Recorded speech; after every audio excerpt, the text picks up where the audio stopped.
เอ้ามาไม่เด้อเมื่อกี้นี้แบบอุยุอัญญะจัดระบบระเบียบการบริหารเป็นระบบระเบียบเพื่อเนาะก็เลยแบบจบไลฟ์ไปอันนั้นพร้อมเพราะว่ามีลูกค้ามาเอาเครื่องอยู่อันนั้นพร้อมเนาะมาวันนี้เป็นระบบแล้วเด้อวันนี้ลิซิไปไวให้เลยเนาะเข้ามาแล้วกดแชร์ให้ดิแน่จิ๋วว่าเป็นไฟแท็กป่ะตัวนี้ขายยาวไหมบ่ได้ขายนะอย่าเอามาป่นอย่าเอาไปป่นตัวนั้นอันนี้เด็กเอาแล้วอันนี้เด็กเอาละของบอสไอ้นั่นน่ะมาเช้ายังเอาที่ต้องมีแขนคุยกันที่จะอยู่อันค่ารถไม่ปนอัดไว้ลูกขวัญแหงมาไม่เมื่อกี้นี้แบบอันอุยุอัญญะโพนอบันนี้มาแล้วสิไปไวเลยนุ่งเสื้อแม่เสือสาวแต่ว่ามันตุยโพดกันเลยแบบเป็นนุ่งทรงนี้ใส่บังหน้าท้องว้าป่านไฟไหม้โอ้ยคนเอาบ่เอาพัดลมไม่ป่วยแต่ไว้ใหม่คนเอาบ่มาคนเข้ามาฮอดสาวไปคนละเล็กสิเริ่มป้อยเลยเด้อมีสุดหลายแหงเนาะขอเบิ้งสุดดำที่ขอเบิ้งสุดดำที่ไซส์แอลตัว49,000แน่สุดเดทสีขาวโตเพิ่นลงสตอรี่ตัวใดวะยุตามรูปน่ะแพงนะเดทสีขาวอีขาวเลยนี่ลงสตอรี่เป็นเพจที่บอกให้เขาจะ80,000ตัวนี้ว่ะเดทสีขาวแม่นบ่ทุกคนมันคือตามรูปเลยแต่ว่าแพงนะมันโคตรดีเลยบีเกาเอาหนีบไหมเอามันรุดนี่เอาละอันนั้นมาเลือดขาวคุณอะอะไรบีเกามันเบิดตัวนี้ดูหาเลยไม่มีลิงไปเลยดูหาบีเกาอ่ะไล่สดอยู่กันว่าไล่สดอยู่นี่จะหาผมยังมี2เฟสอาชิวย่านเจนี่เอาบีเกาเป็นบ่บีเกาชิวสิวะโซสีดำจะเจ้าลงสตอรี่เป็นสุดนะอะไรวะสีขาวแล้วก็มีตัวนี้60,000เอาไปบนคืนอะไรสีดำอะไรสีขาวตัวนี้เป็นบ่ตัวนี้69,000อันยืดใส่เลยอันเอฟเอาตามลิกอันนี้เลยก็ได้เนาะแพนะแพงามอยู่แล้วบ่ต้องบ่ผิดหวังแน่นอนเนาะแพงามอยู่แล้วแพตรงปกเลยแพดีกว่าในรูปอีกตัวนี้ขายแล้วตัวนี้ยังราคาอะไรทำใหม่แม่นตามนี้เลยเนาะทุกคนลิกว่าเอฟเอาอยู่ตัวนี้นะจะโอเคก่อนตัวนี้กันยังเด้อตัวนี้กันยังตัวนี้100,000เนาะทุกคนได้ทางสเกิร์ตเป็นโบแบบนี้แหละก็ได้ทางเสื้อตัวนี้ก็ได้ทางอันนี้เดเพมันเพงามแฮงก็มันตัวนี้อยู่ก็ตัวนี้จบเซ็ตทรงเสื้อมีบอมีเซ็ตทรงเสื้อแบบจำทรงบอตัวเมื่อกี้อยู่ใส่เอาตัวนี้มาตัวนี้เป็นจามส่ง49,000 กีบจามส่งตัวนี้49,000 กีบรหัส B52 เป็นจามส่งเด้อ B52 จามส่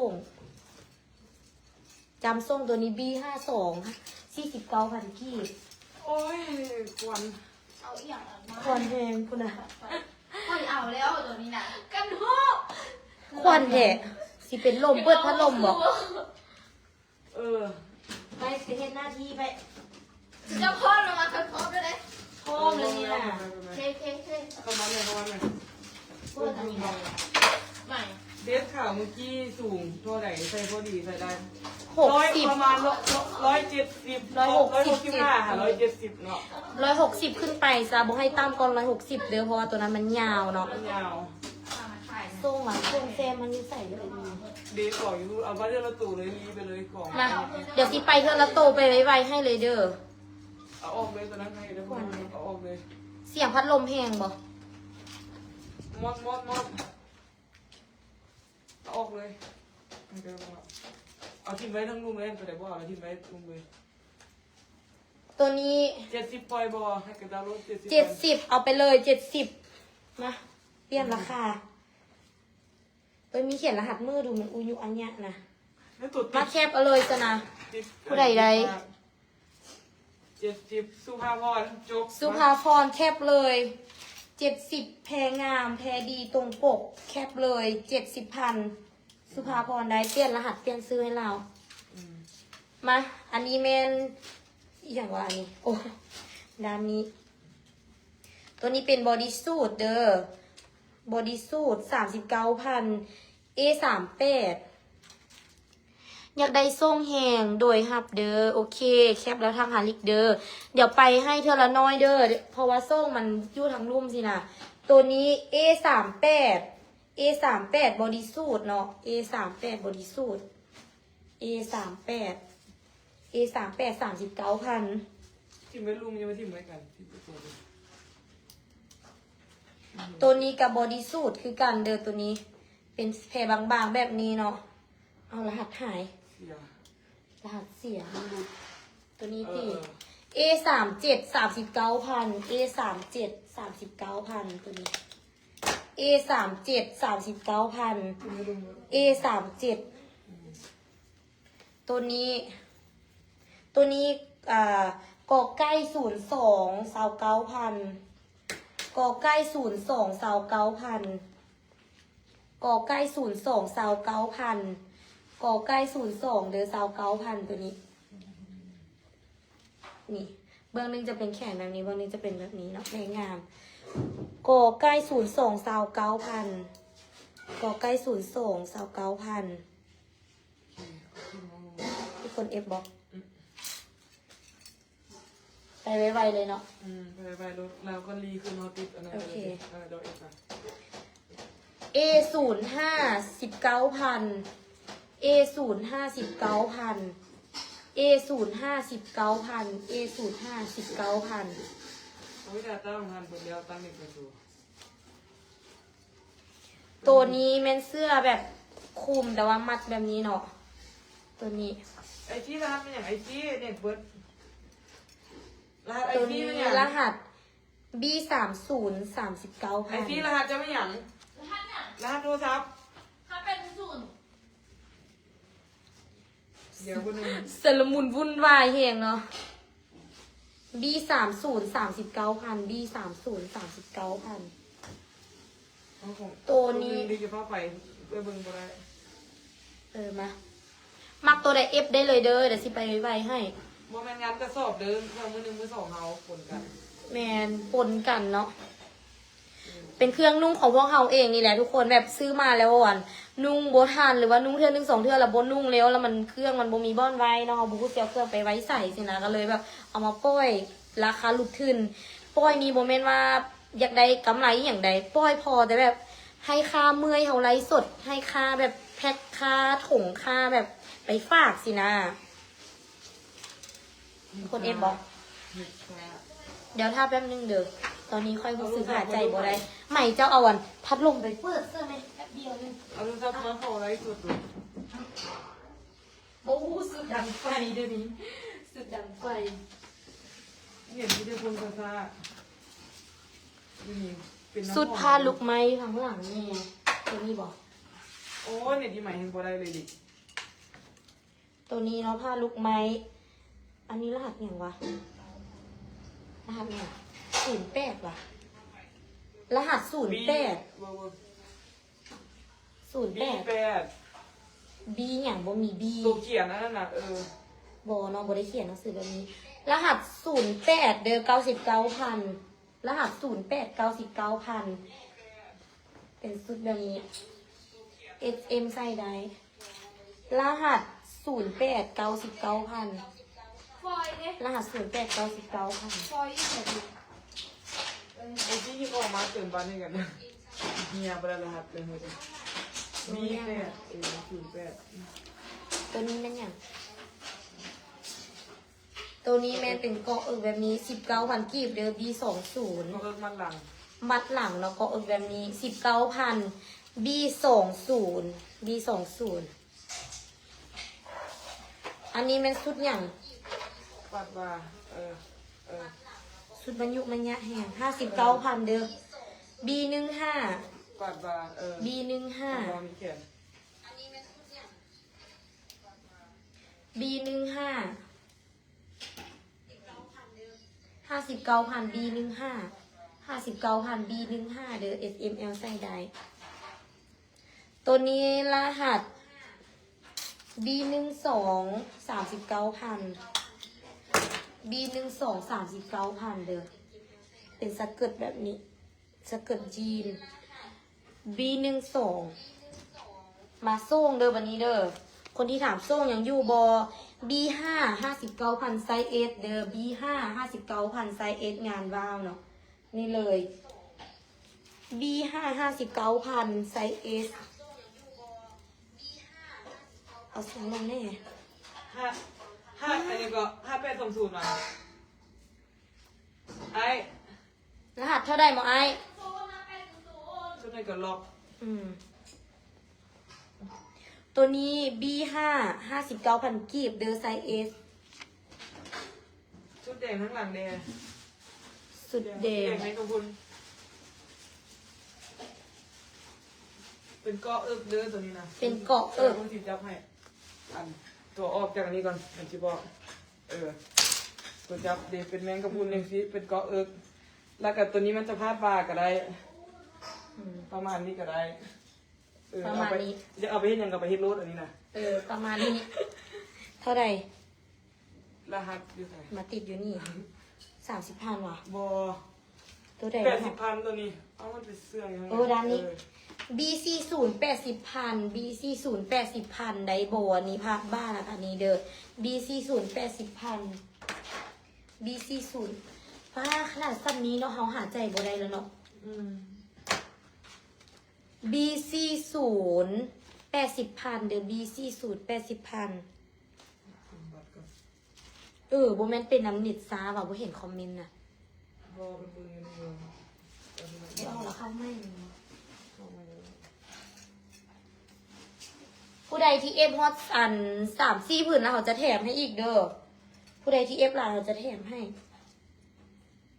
ตัวนี้ B7 19,000 B7 19,000เด้อเสื้อแบบอันนี้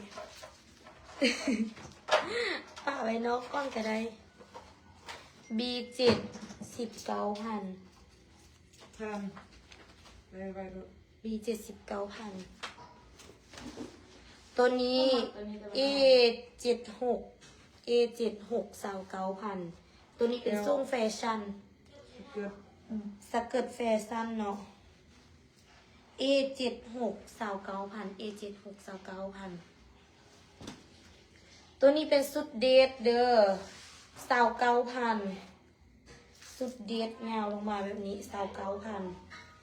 A37 A37 A37 29,000 A37 สุดเดท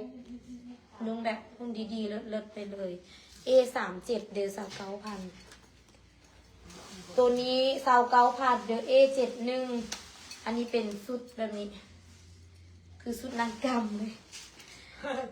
จะเกิด แบบ สุดว่ะ บอเป็นโซ่งแบบเป็นโซ่งเป็นสะเกิดนะ29,000 A71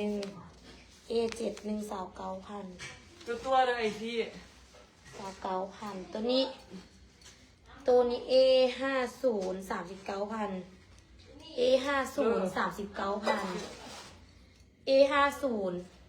A50 เดือ39,000ตัวนี้เลยงามๆ A50 39,000เห็นบ่อยมี ของน้องคือบุขึ้นเลยคอมเมนต์เลย จะคนเบิ่ง สาวไปคน เขาเจ้านอนไปแล้วดึกละตัวนี้19,000เด้อ A38 19,000 A38 19,000 A38 เด้อตัวนี้19,000ยังมีปลายห้อยอยู่ มันจะบ่จัง 19,000ก็เป็นสีนั้นเนาะ บอลอะไรลูกก้อนตัดในหนึ่งก้อนใส่ในหนึ่งประจาม ตัวนี้ A38 19,000เดี๋ยวสิไปไว้เมื่อละอัน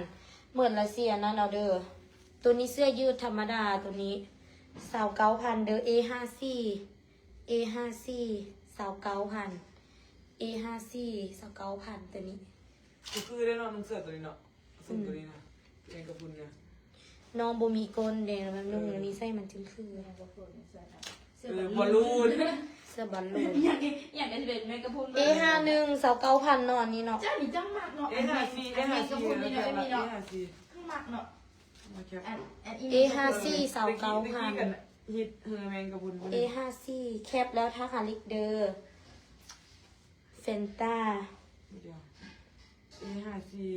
A54 เฟนต้าอยู่ตั้งแต่มื้อวานจะว่ามื้อนี้ เอามาA38ตัวไหน A38 ตัวนี้ A38 19,000ป้างามแฮงมีโบแบบนี้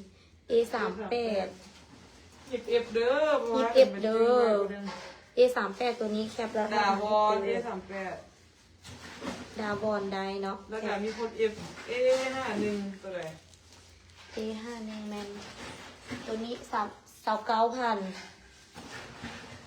ตัวนี้29,000เป็นชุดแบบนี้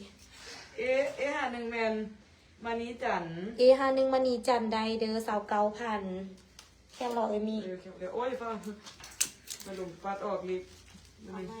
29,000 หนึ่งดับต่อ อันนี้มี4ชุดแล้วเด้อเอามาไว้นี่เด้อ เดี๋ยวนึงลิกนั่นละเอามามานี้จัน ไปต่อ ตัวนี้เสื้อบอลลูนส้มบอลลูนA59 29,000เด้อส้มตัวนี้อุ้ยงาม เอาที่เดี๋ยวมีเสื้อไว้นะ มีเสื้อมันปะ บ่ มีแต่ส้ม A59 29,000 A59 29,000 เป็นชุดนอนว่ะA51นะ แม่นชุดนอนก็ได้หรือว่าที่นุ่งแบบ จะไปใส่กระดาษ แม่นหรือว่านุ่งไปเล่นก็ได้ มันเป็นแบบสุดเซ็กซี่หรือว่าที่นุ่งไปชุดนอนก็ได้ A59 29,000กีบ A59 29,000 สุ กี ภา บ พร สุภาพรได้เด้อแค่ เอามา ตัวนี้ ว่าเอาของเจ้าชุดอะไรอย่างเงี้ยนี่นะชุดนี้ ตัวนี้ A73 29,000กีบ อันนี้เป็นชุดแบบนี้ มันมีสายปรับได้เนาะ แม่ชีอิน 29,000กีบ A73 A73 เสื้อหมาน้อย เสื้อหมาน้อย A73 อันส่งแม่นนั่น SM ใส่ได้เนาะมันยืด มันเป็นหัวสมอกนะ SM ใส่ได้ตัวนี้แม่ใส่เอสเดอร์ A73 29,000นุ่งแบบนี้ โทรศัพท์ส่งตัวหา A73 ที่บริเรื่อง เนาะเด็ดซาเนาะ โทรศัพท์บออีนั่นนะบ่เห็นอย่างเลย ตัวนี้ A73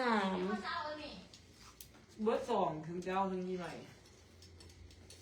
ตัวนี้29เลย29,000กีบ A60 A60 29 A59อย่าง A59 เป็นตัวนี้ คิดได้ A59 ตัวใดโอ้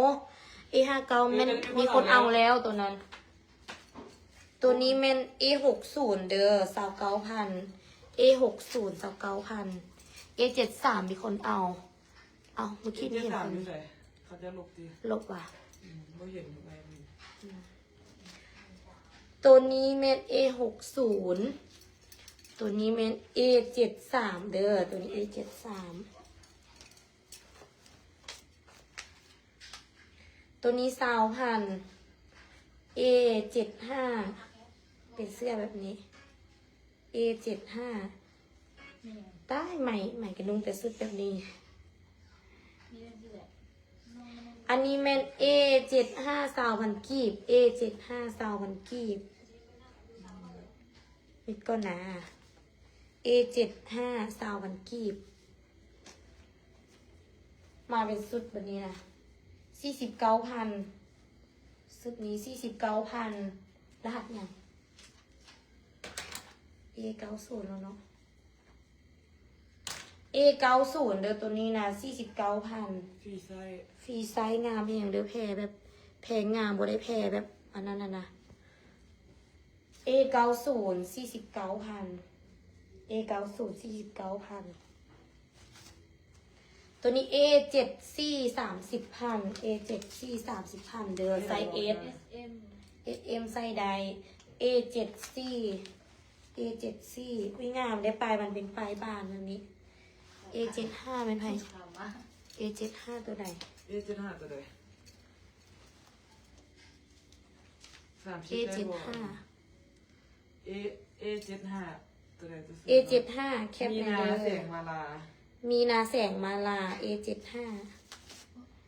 โอเคอ่ะ เพราะลูกบันไดขนลุ่น เล่นบอกแคปแล้วอ่ะ มีลูกบันไดขนลุ่น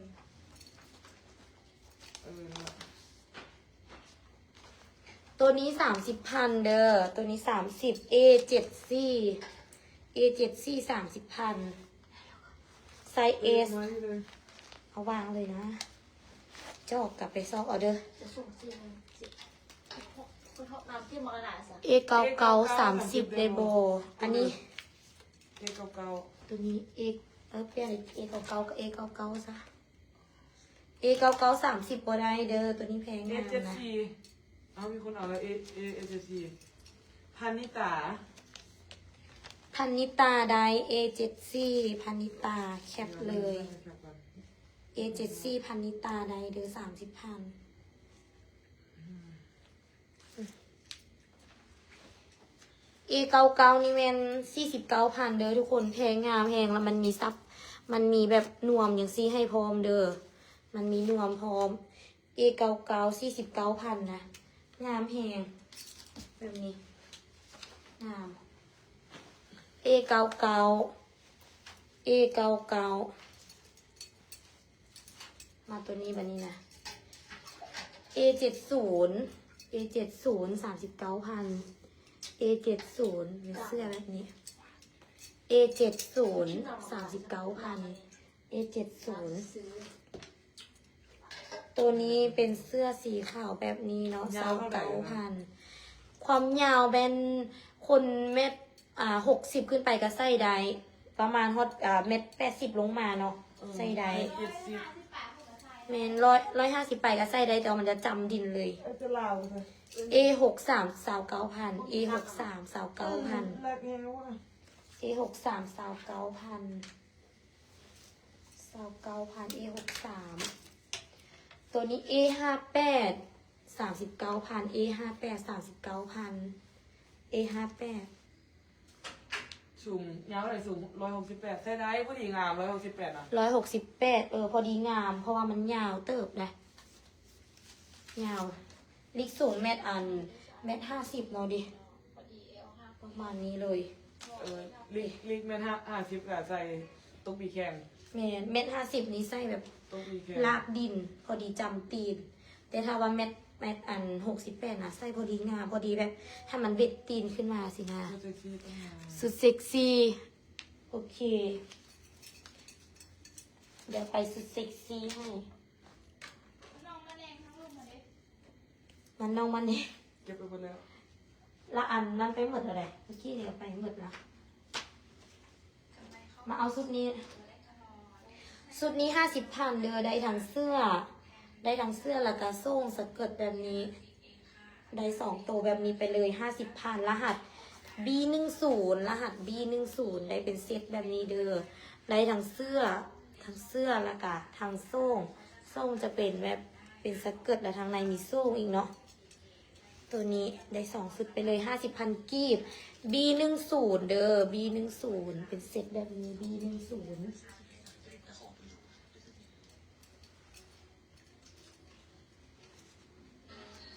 B10 ตัวนี้จะสิไปให้เพิ่ง ไปดุงไม่ใหม่ไปทะเลนะมึงให้อยากได้ไปดิไปยิบเข้าเอาเก่า ตัวนี้ ไม่ใช่ลองมา ตัวนี้ลูกจังเลย มัน นะ ถูกไปแก้จะพูดใหม่ยังไงกับ ตัวนี้มัน พ่อเลยเนาะเอาไอ้ที่ไปใส่โดนเนี่ย อย่างนี้เลย ราคามันเป็นทั้งในแบบนี้ฮะนะได้เป็นเซตแบบนี้เด้อ เพื่อนมาบอกไซส์นะบอกไซส์กันแล้วเนี่ย ไซส์ตัวนี้มันเป็นฟรีไซส์นะตัวนี้เป็นฟรีไซส์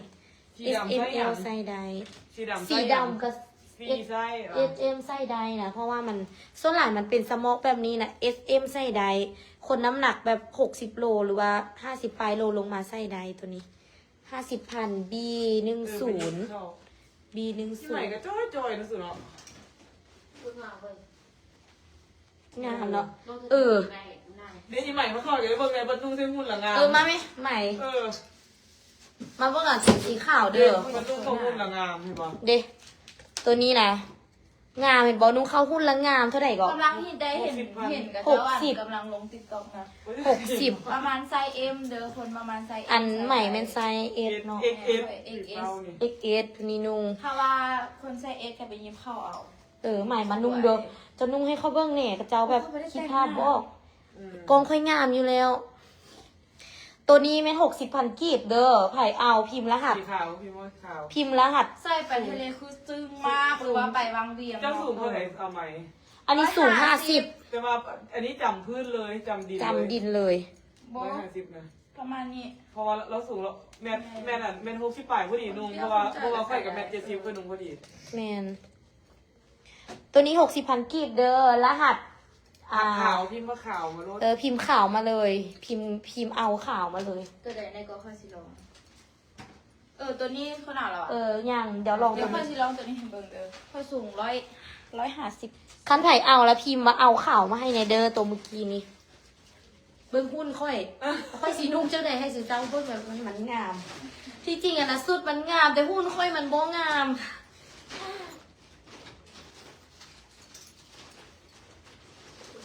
เอาตัวใดให้นะเอาเด็ดตัวนี้บอกให้เลย ไม่ใช่กินตัวนี้หรอวะ กินเลยกินเลย ใหม่เข้ามาครับ เป็นคือเป็น เลย ตัวนี้ 49,000มีหนวด 49,000 มีหนวด เก่าๆนุ่งจะประมาณนี้เลยพันคนสูง68นะแหงนุ่งงาม อันนี้ใหม่สูงกัน50 เป็นหาง 150 12 เก่าตัวนี้ เก่า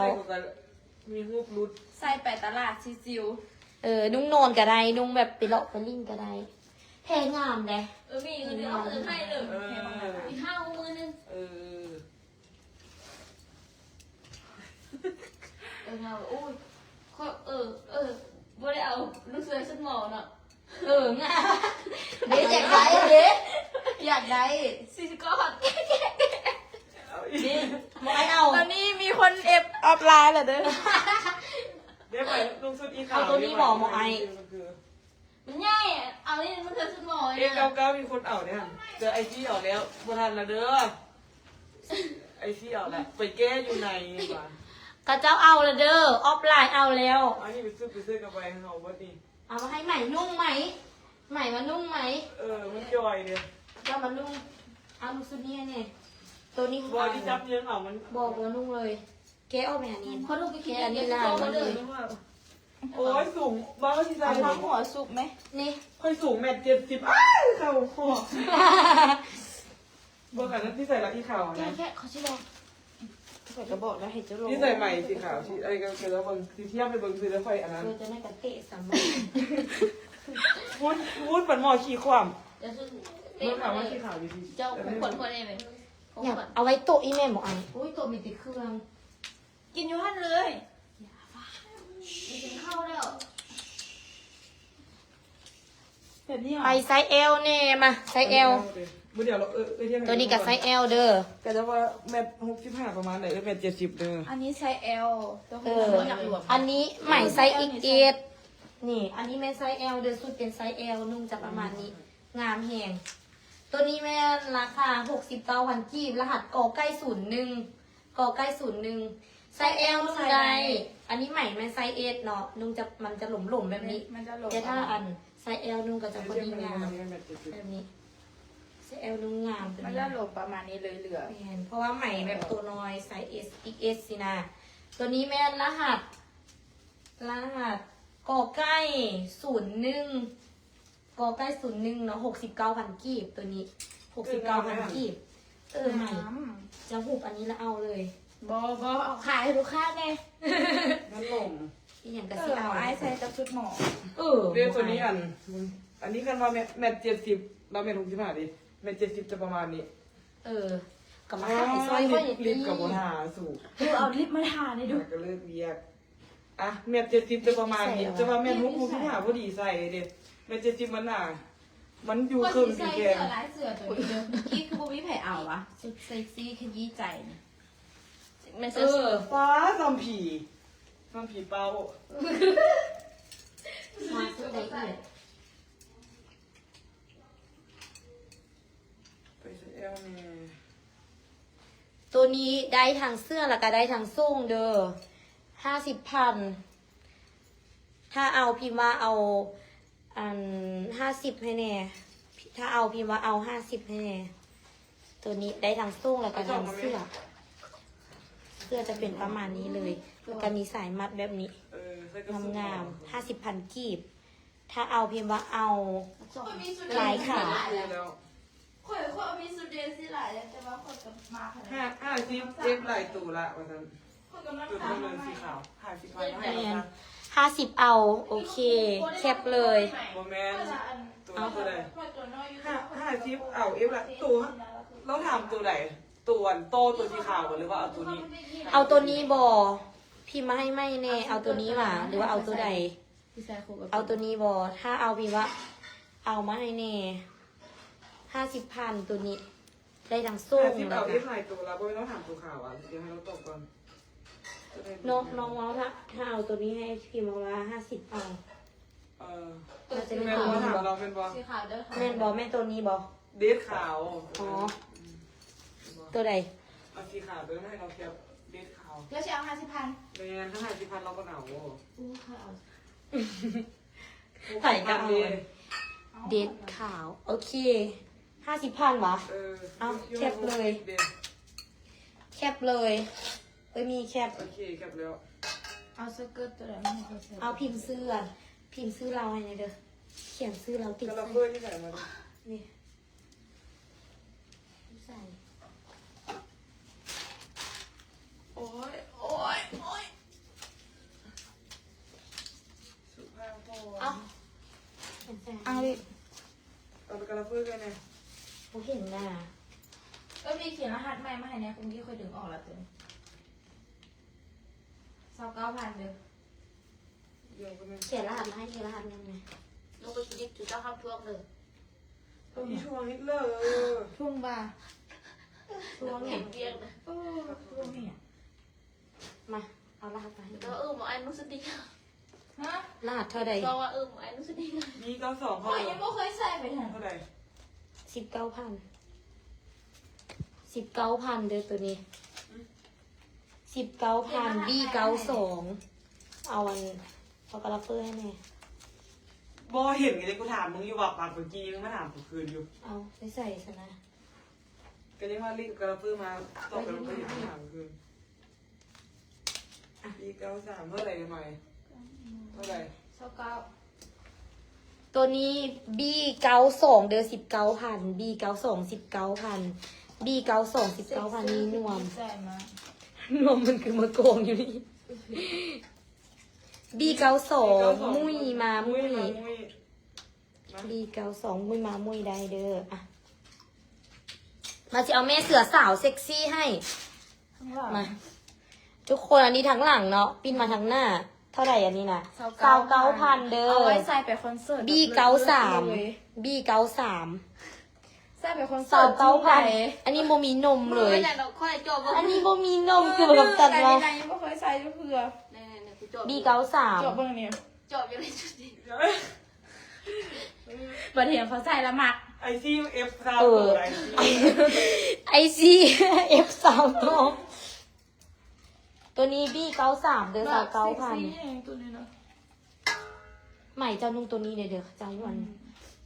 เปลี่ยนราคาดูใส่29,000เด้อ เขียนเอาบิ๊กอย่างนี้ ยูใส่ อันนี้เอาบิ๊กนะเรามาส่งได้เดี๋ยวเพียนมาลงเลยบอเขาเอาแล้วพวกคุณซื้อดีนะ ตัวนี้29,000เดิมมีคนเอฟบอถ้าบ่มีคนเอฟพิมพ์ว่าผ่าน ขึ้น ให้ ไป เนี่ย บ้าง บ้างหน่อยเนาะ มีเบิ่งอยู่อันนั้นไหม ขึ้น หมอไอบ่แม่นบ่ได้ล้างว่ะเจ้าล้างคืนแล้วตีมึงดูอันนี้ อย่างบุโบ โอ้ย บุเป็นยังก็ยังไม่เย็น ไปล้างคืน ไล่สดอยู่ ไลฟ์สดอยู่ไลฟ์สดอยู่ เรียนไล่สดอยู่ไฟใหม่มันซื้ออย่างมา ผ่าน จะซื้อ มันใหม่เข้ามา คนซื้ออย่าง ใหม่เข้ามา ป้าผมเป็นหมาสิมากินสมานนี่น่ะ ตัวนี้29,000เด้อหน้าหักแห่งตะมุตะหมีแห่งตัวนี้นะ หมาจะมากินของมันแล้ว เสื้อ29,000เด้ออย่าโฟกัสกระโปรงเด้อขนนก มันต้องเป็นมดตั้งอยู่ดีวะ เนาะมัน เอ ต้อง อแม่ตั้งอยู่ดีแม่ รหัส A70 A70เด้อตัวนี้29,000ใส่กับกระโปรงแบบยาวๆกับงานเลยตัวนี้เนาะแบบมันเป็นนั่น29,000 A70 สุ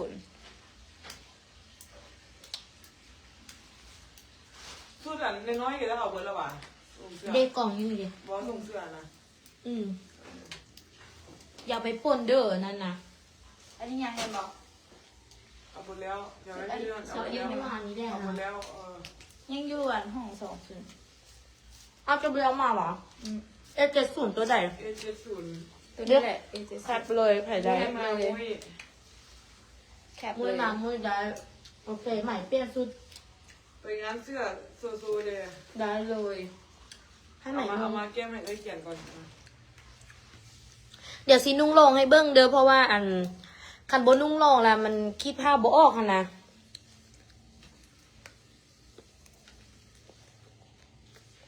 ถึงเข้าพร้อม ตัวนี้ A58เด้อ39,000ตัวนี้แบบเซ็กซี่แฮงใส่กับทรงยีนนี่คือสวยเลย เมื่อกี้มีสีฟ้าเนอะก็จะออกไปละ A58 39,000 ต้นพึ่งค่อยเลยที่มาซื้อ ไปงานเสื้อสวยๆเลยเซ็ตเสื้อส่งแขนยาวเด้อเลยนี่ว่ะเสื้อส่งแขนยาวบ่มีแล้ว เปิดแล้ว ตัวนี้ A58เด้อ มือละก่อนเลย ใส่กับส่งยิ้มสวยแฮง มือละต่อไปไปเอาเครื่องมา ขายไปขายมาอย่างหลายคน A58 มันหลายดิ 39,000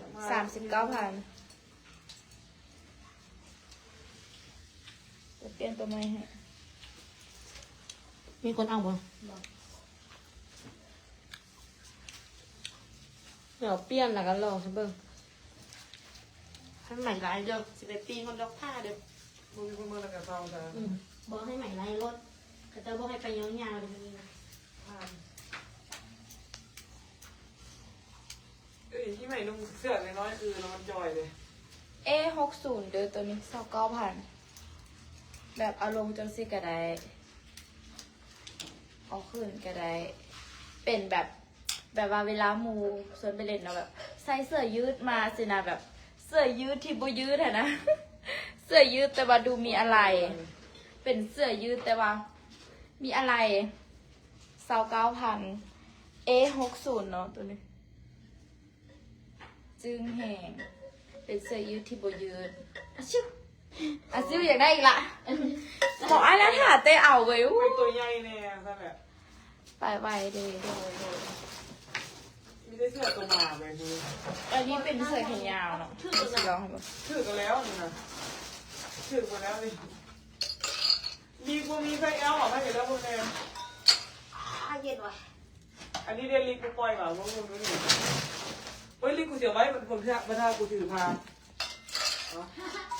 เอาไว้คนถือผ้าเลย ต้องลองเว้ย แล้วว่า งานอีกแล้วอีผีเบานี่ ตัวนี้ A50 เนาะ39,000 ลิกมาดีดูมาบังดู อันนี้เด้อเลย A50 เด้อตัวนี้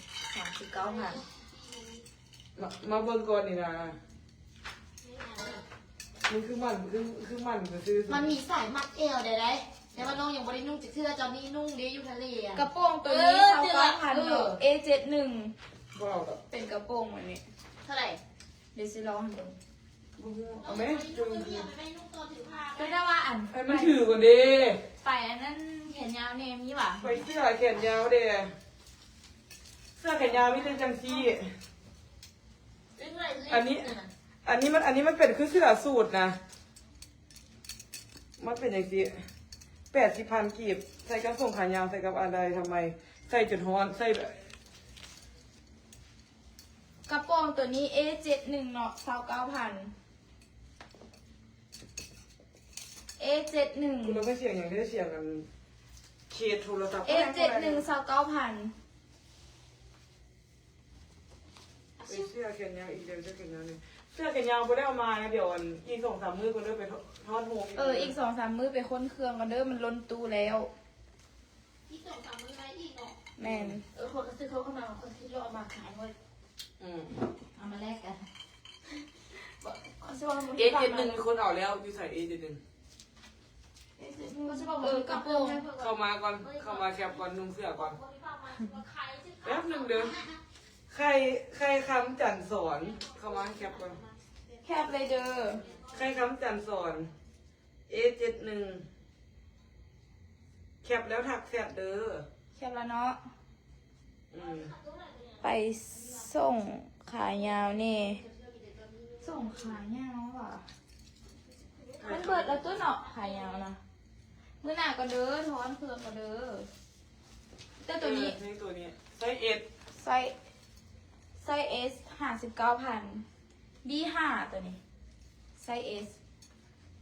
B5 มีสุดยาวที่ 59,000 สุดยาวอ่ะบ่มีแต่ว่ามีเป็นเดซซันตัวนี้ จะใส่ละคือนะเจ้าจอย เจ้าใส่สุดยาวคือ ตัวนี้เป็นเดซซันเนาะ A37 29,000 เด็ดยาวยังเหลือแต่สีแดง ใส่แบบสวยๆเลย เด็ดยาวยังเหลือแต่ตัวนี้เด้อสีแดงออกมุงออกงาน ตัวนี้สวยมาก อันนี้ A37 29,000 นี่บุไรเนาะ แก้มาให้กันเด้ออันสเกิร์ตเท่านั้นเดี๋ยวมาสิเขียนก่อน นี่วะ มาสิเขียนก่อนมาสิลืมก่อนมาสิลืม หน้ากับโแต่งสภาพเอ้ย หน้าก็ไม่แต่ง เดี๋ยวสิลองตัวแมงกะพรุนตัวนี้ให้เบิ่งเด้อ ตัวนี้แมงกะพรุนดีงามเอาซ้ำอีแมงกะพรุนตัวนี้เราจะกินข้าวต้องให้กันได้พวกนี้ ไม่มี เดี๋ยวแป๊บนึงเดี๋ยวสิซ้ำอันนี้ให้ยาม A37 ตัวเด้อ ชิบิ ขาย ฮู ได้ขายเท่าไหร่กันขาย 37มันเป็นเดทว่ะเดทมึงไปจับไว้ให้ไหนเมื่อกี้นี่เอาจับไว้ให้กันแล้วแคปไหม แคบ ป่าเต็มทาราพุน แคบเลย แคป A37โอเคไปลอง เดี๋ยวสิลองตัวนี้ให้เบิ่งเด้องามแหงตัวนี้นะแต่ถ้าบ่ใส่คือสิคือภาพบอก แมน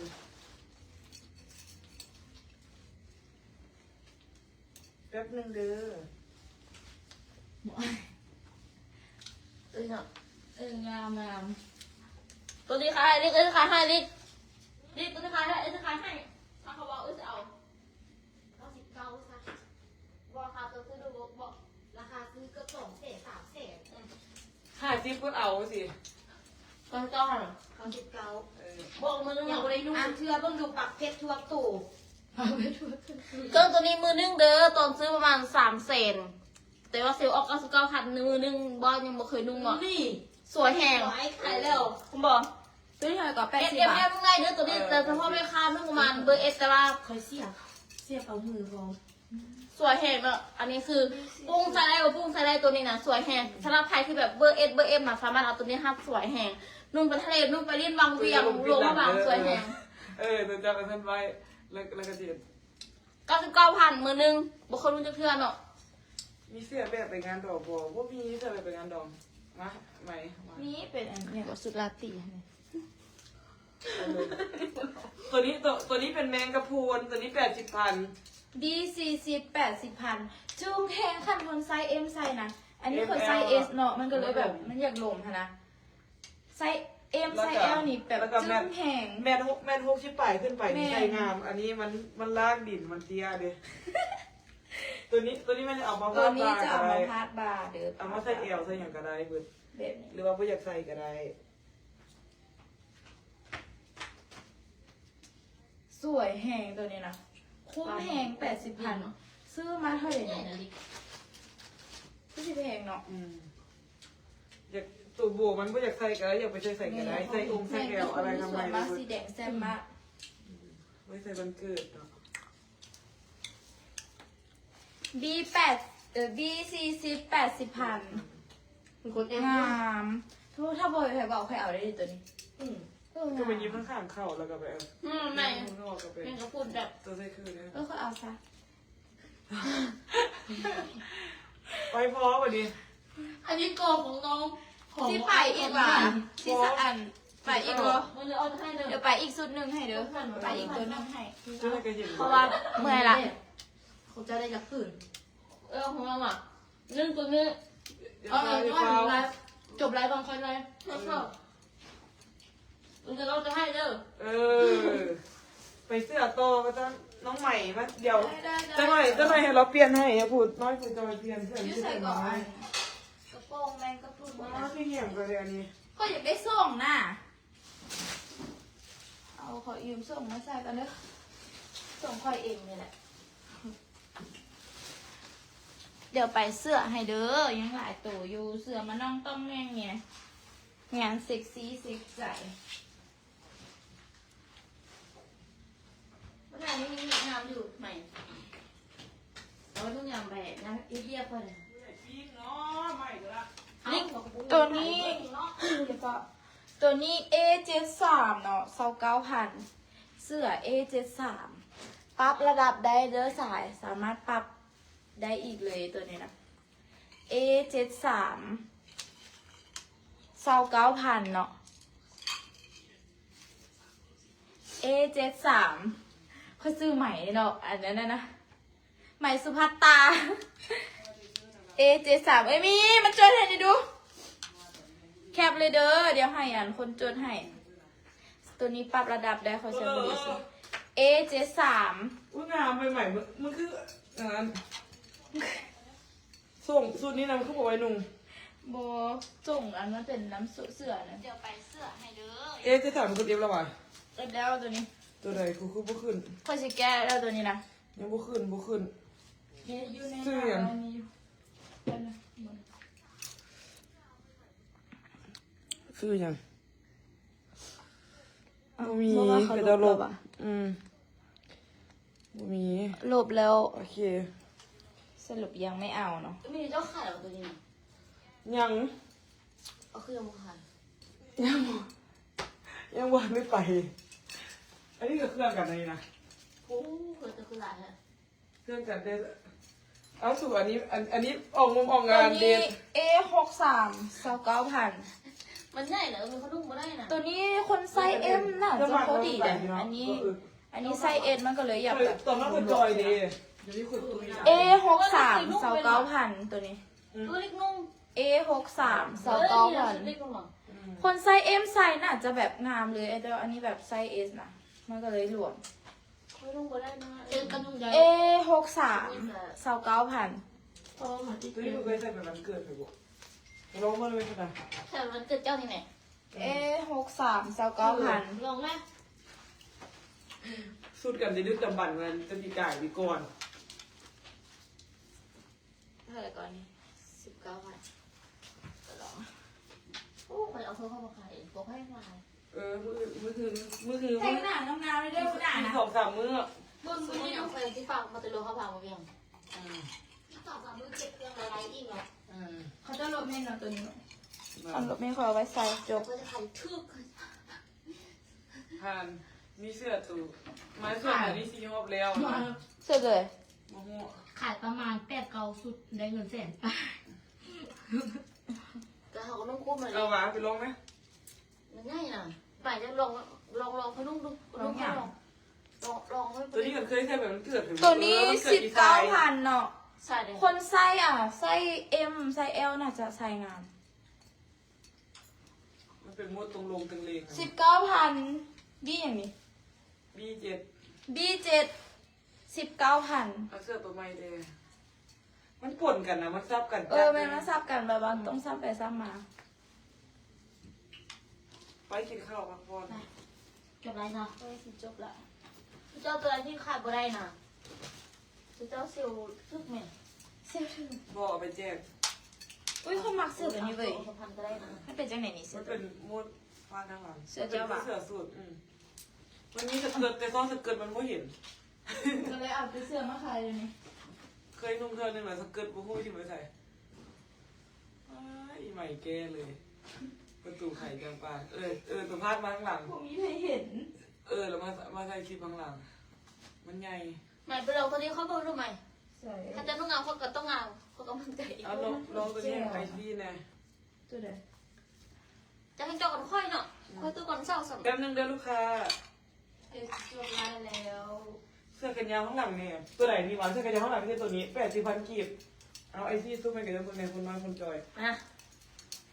อันนุ่งชุดนอนด้วยขออภัยนำเด้อ อีใหม่กันใส่แต่ว่าไอซีเต็มกันอีใหม่เดี๋ยวเป็นประมาณนี้ไม่เป็นใช่เสื้อ ใส่สุดนอนดึกขอไว้น้ำเด้อตัวกาแฟดีๆดูเป็นการไล่ อัน ตัว นี้80,000ใส่กับโซ่ขายาวสกงสเกิร์ตไปต่างประเทศนะจ๊ะ ใส่ไปอันจีมาแล้วเพื่อนนึงเป็นวันนี้ แมนอันนี้เคยใส่ไปจีนแต่เทื่อเดียวไทยพุ่งเทื่อเดียว อันรหัสอย่างรหัส B11 ไม่ใส่น่าจะน B11 เด้อB11 80,000 กีบ ตัวรายงานไม่ค่าเอาเบิร์แล้วมาแกมาใหม่ไม่ให้กับเจ้าเบิ้งซ้ำตัวนี้สุดท้ายเด้อป้าถ้ามีนมนี่งามเลยนี่ ำพอไม่ได้ใส่เสื้อซ้อนซื้อ ถ้ามีนมแล้วป้าเปลี่ยนให้เปลี่ยนมา เขาไม่ใส่เสื้อซ้อน ตัวนี้60,000 กีบข่อยจะเอาวิ่งมาอีเหลี่ยม60,000จงเอาไป อีเหลื่อม60,000เนาะทำแผลเจ้าอีเหลื่อม60,000 วันโกงวันเกิดแม่ทุกเดือนที่ไทย แบบ ไทย โอ้ โอ้โห ใส่ ใส่ ออกงานได้ดีนี่แต่แบบพอดีจอยซื้อคนไซส์เอ็มอาจจะแบบ เอ็ม งามเล เอ็ ย มเอล เอฟเลยอีเลื่อม ตัวสุดท้าย ตัวสุดท้ายสิปิดลายแล้ว แขนยาวสีขาวตัวใดแขนยาวสีขาว เทลนี่ บอกอันนี้บอก มันคือขับเทขับอย่าง เอามันมี ราคาเด็กนี่น่ะเอสาวเนาะ59,000ตัวนี้น่ะขาย49ได้ปะขายเลยขาย49,000เนาะ 39,000กระสุนมันขึ้นไปทีก่อน 40ซะ เอสาว40,000กีบเนาะจาก59เหลือ40,000ไผ่เอฟพิมพ์เลย ว่าตัดสินใจเอาป้อยออกมาให้ถึง4,500 ตัวสีน้ำตาลอยู่พื้นแน่เด้มาที่10ปิดไล่ดิว เพราะว่านั้นมันมีส้มมันไหน ส่งบ่เห็น อันนี้ส่งสูงบ่เห็นมันเป็นเศษนะ เอ๊ะทาวสูงเอ๊ะทาวเท่าไหร่เอาแคปน้ำชาโอ้ย มาแถม10ปิดไล่ เท่าไหร่ก็30,000มา40 บาท มาตอน10ปิดไล่ดิเนาะนี่ได้ส้มมันนะใหม่นึงไหม เอาไปลองนุ่งนี่แล้วกัน ส้มมัน ค่อยมันสิบ่ใหญ่ หนาเหมาะตึงเนาะ เสื้อไผ่ร้องให้เบิ่งเด้อนี่ว่ะจ้อยกันอย่างก็ใส่ เรีย ไว้ น กับ เรียนราคาให้ ดิจิตอลขายอ่ะ ยังเอาขึ้นเลยแม่ สุดทรงโนน ซื้ออีลีกว่าซื้อกันมา สุดเอ้ยทะเล แล้วมันก็จะไปขายให้ดู มางามเลย ตัวนี้สวยแหง ทรงสุดนอนนะคะแย่ออกมา เป็นอย่างนี้นะ ชุดค่อย ไม่มีตัวอะไรเนี่ย ไม่มีแบบ ขาย10,000ก็ขายโลด อันนี้50,000เดิม สวยแหงอันนี้ลูกเป็น SM เนาะ SM กระโพด อันนี้ อ้าวสวย เบอร์อย่าง เลยเถอะ เบอร์อย่างมีเบอร์อย่างนี่ ใส่อย่างสีน้ำตาลใส่อย่างสีน้ำ รา ตา คา ล อย่างราคาอย่างน่ะ น้ำตาลทรายเอ็มเด้อ สีน้ำตาลใส่ M ก่อนล้างทรายให้เบิ่ง A57 50,000กิบ A57 แพงงามแพงเห็น ท บ่ รายเอ็มเด้อตัวสีน้ำตาลตัวนี้แต่ว่า สวยแหงเลย สีฟ้าอยู่เฮาตากแนวเลย ก็เอาไป เอาอีเรื่องมั้งเนาะ A57 ตัวนี้น่ะ A57 อ๋อสีฟ้าอยู่เฮาตากสีให้เบิ่งเด้อมันเป็นจังไดเบิ่งจะฮู้ก่อนจ้ะสีฟ้าอยู่เฮาตากเป็นจังซี่60,000มันมีแขนตัวมีแขนแล้วก็มีอันสายมัดแอว สวยแฮงสีน้ำตาลเรียกรหัสใดนี่น่ะ ตัวนี้สีฟ้าอยู่เฮาห้อยอุยุอายะอันนี้60,000กีบ แล้วมีอันนี้ทานเท่าไหร่ งามแพง โอ้งามเว้ย นุก ไผ่เอาพิมพ์มาน้ำตาล80,000 มันก็ลองมึงดู อะไรงาม ไม่งาม ไหม สิลองเบิ่ง วิงามแหง80,000 มาเอาส่งมาสิลอง แล้วว่าแล้วเราสิเอาแล้ว ลองก่อน เอาตัวเล็กงามแล้วไหมคะเอาหมดเห็นอะไรดีข้าว เอามาลองดูก่อน บัตรตอนโบซูมใส่กับโบฮูเนาะว่ามันงามนะ เดี๋ยวลิงมึงเกิด ส่ มาเป็น ง ลิง พันไซส์ส่งได้ เคยได้เสื้อคอยน่ะ เผอมา วิงามแหงใหม่ สวย โบรวมอ่ะ ซื้อธรรมดา 3เสียงมาขายบอสเสียง งานป้ายดีเนาะ มาเอามาเปลี่ยนกับสูตรสีดำจุ๊บกันเลยสีดำย้ายพาไปซื้อ249ไปเลย1,000 บาท เอารถเอาแล้ว สีดำ ถึงมาไล่กันแล้วก็จุบทิบ ว้ายมาได้ ครับเงินพ่อ เออ เสื้อน่ะเขายัง มัน ได้ เขิ เสื้อน่ะ นมาได้ เขายังได้เสื้อน่ะเอาเสื้อกันกินได้เสื้อ ไม่ได้อยู่ในขั้นกูลดทุนนะสู อย่างก็ไส้ได้8เดือนไส้ M เด้อไส้ M บ่ได้ อันนี้เคยเป็นคนไส้ XS แต่ก็ไส้ได้อยู่แต่ว่า เอาไป แต่ว่าส่งมานะไส้ M แต่ว่าส่งเป็นไส้ M เด้อ ไม่ใช่เรา อุ้ย ไม่ใช่เราคอยตุ้ยโชว์ด้วยตุ้ยเนาะ มีตัวแดงแน่นี่ คือ พระเจ้าพยอมให้จบไลฟ์นี่นะไปเรื่อย โลงแล้วมันงามเนาะ ๆลองตัวนี้ให้เบิ่งเด้อ ในคนนงได้ดีแต่ว่ามันสุกตัก ไปเสื้อแขนสั้นให้เด้โดยเดี๋ยวไปให้ แต่ว่าแก้วว่าเอาไปชิ้นนึง กูไปกินกันแล้วสู ใส่ไปอันนั้นเนาะใส่ไปสิหน้า เอาเลยไอซี่เอาเลยไปยิบข้าว แกะ อีกแล้วเด็ก จะหยิบขากับข้าวเข้า ว่าน่ะจะเรา2-3เศษเราก็จะขนาด งาม หมอไอซ์เป็นคนที่เอฟเครื่องหลายที่สุดใน เอาลูกตัวไหนกัน ลู ลู ก ก ตั ตัว ว เล็ ไหน กงามแล้วก็เอาหมด เขาเป็นคนงามเนาะ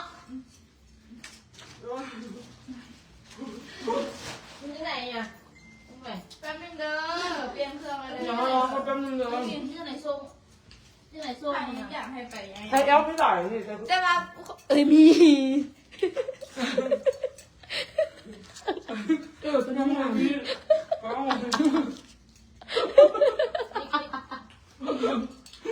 อาลูก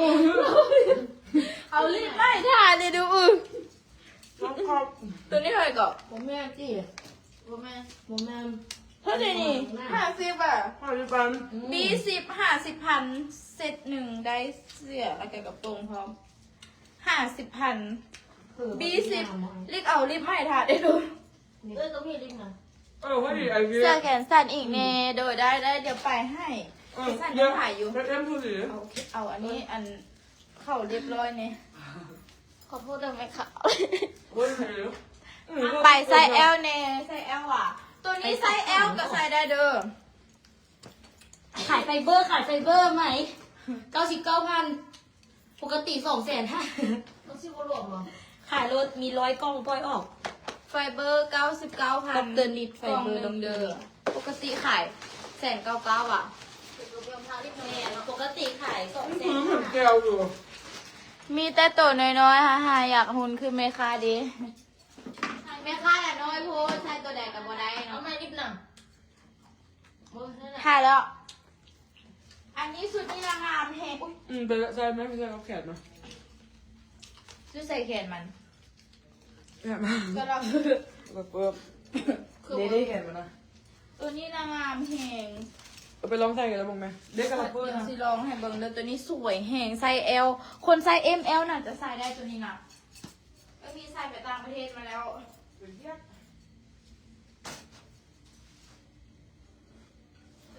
ดแล้วนั่น แล้วนึงไอ้ไปยืนห้ามันสิผมมีคน คือหมออันนั้นอะคือ ไปไว้เนี่ยเลย แอบเด้อ ML จะได้ด้วยคือกระสอบใหม่น้อยนะ ขอเปลี่ยนสี อันนี้สวยแหง เพราะยังมันหลุดเว้ย อุตส่าห์จะซ้อนกัน เพราะยังมันหลุดเว้ย ๆ ตัวนี้คนไซส์ L กับไซส์ได้เด้อ ML ใส่ได้ อันนี้คอยไซส์ S มันก็เลยอยากรวมๆเนี่ยมันจะเป็นแขนแยกแบบนี้เนาะ 80,000ดีกว่า 80,000 สวยเก๋แฮงตัวนี้นะ หรือเจ้าขาตัวเท่าไหร่ถึง แต่ว่าย่านแบบขั้นใส่ไปกินเบียร์นี้ เวลาเมานี่โอ้ยแขนหาย เดี๋ยวเนาะ แขนหาย ก็ถ้าจะเป็นแบบปีการนี้ปีที่ไหนไปแล้ว แม่อันนี้มันจะเป็นไซส์ L มาแต่ใช่น้อง มันจะมีของมันหรือว่า เอามาพาคอก็สวย ผ้าคอผ้าหนึ่งก็ได้จะแขนคอก็ได้ ด้วยไอ้ตัวนี้ แขนคอตากก็ได้นี่นะ ประมาณนี้เลยเนาะ80,000สวย คนขายให้ คนไซส์ ML น่าจะใส่ได้ตัวนี้นะ เหลือค สั่ง น กันลองห้าง สุดท้ายต้องแจกเด้อ ตัวนี้ ML ใส่ได้เนาะ80,000ไทยเอา พิมพ์ว่าอันฟ้าก็ได้ ผ้า80 ฟ้า80 สวย เข้าไปใส่ได้นี่เขาเอาแล้วได้ในตัวนี้ หลมเป็นยิบข้างไหม เหมือนมันหลง พอดีได้ความงานงาม ไอ้ตัวตัว มันมีตุ่มข้างในมันทำให้ อั ทั น น นี้ไม่เสื้อใครนี่ ได้กันลอง เอ้ยนี่อันนี้เสื้อเจ้าอ่ะซื้อดีกว่า อืม ค่าจะเท่าไหร่ เก่าอีกแล้วหมอไอ้หิว เอาเลยหมอไอ้50,000เดี๋ยวเขาจะลองขายขับได้เอา ใส่จังไหนนี่ก็มี 40,000ก็เอารถ มีใส่จังไหนนี่ บ่แม่น อุ้ยงามเลยมีใส่จังไหน อันนี้สวยแหงเนาะ อย่า อันนี้ 40,000 นุ่งไปวันกงวันเกิด40,000อันเนี้ย มาแกะอันนี้ออกก่อน อันนี้รหัสหยังวะรหัสหยัง บัว40จบ อันนี้ถ้าพันจะเอานี่บัว40,000กิบถือว่าเอาเลย ทิม วันกงวันเกิดสวยแหงตัวนี้น่ะ ทิมบัว40 อุ้ยจะซ้อนกับรุ่นเนาะ คนจึงใส่แบบปิดจุ่มมานี่นะจะได้มีคนมีวัน โบเมียน เอาเองแม่ โบเมียน เป็นการเอาเอง เอา 40,000งามอุ้ยแต่เอาเองเฉพาะ ค นี้ นหัวใหญ่ทำไว้นี่ สวยแฮง หัวใหญ่ รถออกก่อนยุ่งไงเลยเหรอ เนาะเอาเองซะเนาะมีเนาะงามเนาะเอาเองครูซื้อมาดูเข้าไปละงามเลยถ้าเป็นคนเอาไม่ค่าแซวเองเลย40,000กีบน่ะ อย่างนี้โอ้ย ไปเสื้อแขนสั้นแขนสั้น อุ้ย นี่ งา ตัวใด มตัวนี้ 50,000 เห็นมันแบบยุ่งยาก ตัวนี้มีคนนุ่งหรอวะมีคนลองหรอวะ มีป้ายห้อยอยู่เลยนี่ เนี่ยที่จะตัวนี้มีคนลองหรอวะ นี่ก็ได้เลย อันนี้มีคนเอาหรอวะมี ยัง เดี๋ยวมาขายแล้วจะไปขายให้ อุ้ยตัวนี้งามค่ะเอาสบอ เอาแม่กินครีม เท่าไหร่ก่อน50,000อุ้ยสวยมากตัวนี้น่ะ เห็นมันไม่ยุ่งไม่ยากอยู่คิดว่ามันสีแบบขี้ร้ายเนาะ อันนี้เสื้อผ้านี่ เขาเอาสบอปะ เลิกเรียกดึก เอาไหม อันนี้ ไปยิบข้างเข้าเอา โอ้จะเลิกกันซื้อเสื้อไปจุอีกแหละ เป็นที่หลงย่างเข้ามาเลย อุ้ยสวยอ่ะ ตัวนี้น่ะ มายุ่งเสื้อประมาณ ไปเสือกเกาะเอิกเลยเดี๋ยวไปให้เด้อเสือกเกาะเอิกเสือเซ็ก เดี๋ยวก็ ซี่ เดี๋ยวก็เอา อ อี ยู่ วันตีนนี่มาเอง แต่ว่ามืออื่นมือคือสิกลับมาไหมเพราะว่าสิไปขนเครื่องอีกอยู่ โอ้อันนี้นะ ป้าสู พาเอาเลยใส่แล้วงาม ไอ้ก็ไอ้กิฟต์อยู่ งาม $100ป้าจะ ใส่ไปวันโกงวันเกิดได้มี ตัวนี้สวยยัง ก็เอิก เกาะเอิก ทาแป้ง เกาะเอิกลายลำยอง โอ้ยทาฮอตแป้งมาดิสีซอยกูแน่ทาฮอตแป้งมาดิ เอาแต่ว่างานเลยได้มีตัวนี้นะ ไอ้สาวโตแล้วเด้อสู เป็นการไล่สดแบบ อันนี้สวยแหงเนี่ย SM งามตัวนี้ ถ้า นะ อันนี้ไม่ขาวเฉพาะเนาะ งาม งามน้อง จะ เสีย ได้ ดาย เรื่ แห อง งดีตัวนี้ น้องห้ามา5 ปีแล้วน้องอย่างว่าเจ้ายังนุ่งบ่ได้ อันนี้รหัสอย่างนี้นะ ลายม่วง ราคาเท่าไหร่ ลายม่วง50,000 อันนี้มือนึงล่ะ มือนึง อันนี้มือนึงเด้อลายม่วง50,000 SM นุ่งในอุ้งไม่ขาวเฉพาะเนาะนุ่งไปเกิดสวยแหงเลยนะนุ่งไปได้ผู้ชายเลย ว้าวแล้วตัวนี้เด้อ เอาซะหน่อย ลายม่วงเด้อ มาได้เงินเดี๋ยวไม่ได้เตรียมกันนี่แหละเอาอีกแล้วเอาอีกแล้ว มาเปลี่ยนได้ไหม อีกแล้ว ลายม่วง50,000 อันนี้มือนึงลา ลาย ย ม่วงอ่ะพิมพ์มาเลยลายม่วง ม่วง50,000กีบ ก็ปิดเด้อยังไม่ได้เสื้อ แม่ค้าให้ ขอบคุณพี่ค่ะ ไปเชิญไปเชิญ จะเตะจอกเลยเตะจอกเล ไล่ ย ให้มันหมดรถตายอันนี้ไม่ได้อันเท่าได้อันนี้ลูกค้า คุณอ ได้ ยากมาคนสิแต่งหน้างามๆเด้อตัวนี้เกาะเอิกเนาะ19,000ให้เอาพี่ว่าเขียว19,000เนาะ ราคาเท่าไหร่ มาทั้งหลัง มาทางหลังก็ได้ มาทางหน้าก็ได้ ใส่แบบทรงกอกทรงกลางก็สวยนะตัวนี้นะ19,000 เบิ่งเร็ว ให้เอาพี่มาเขียว19,000เนาะตัวนี้ เดี๋ยวเขาจะขาย ง ห้อง ามจึงมาก อันนี้ ใส่กับ เท่ ส ดีเว้ย เกิร์ตนี่อุ้ยไปไหมคะเอาเลยงามเงินเดไหมคะลองตัวไหนกันจุ 19เอาแล้วแม่มา19น่ะ แม่19เขียวแคบเลย ตัวนี้ แคบได้ ส เด้ ว อ ย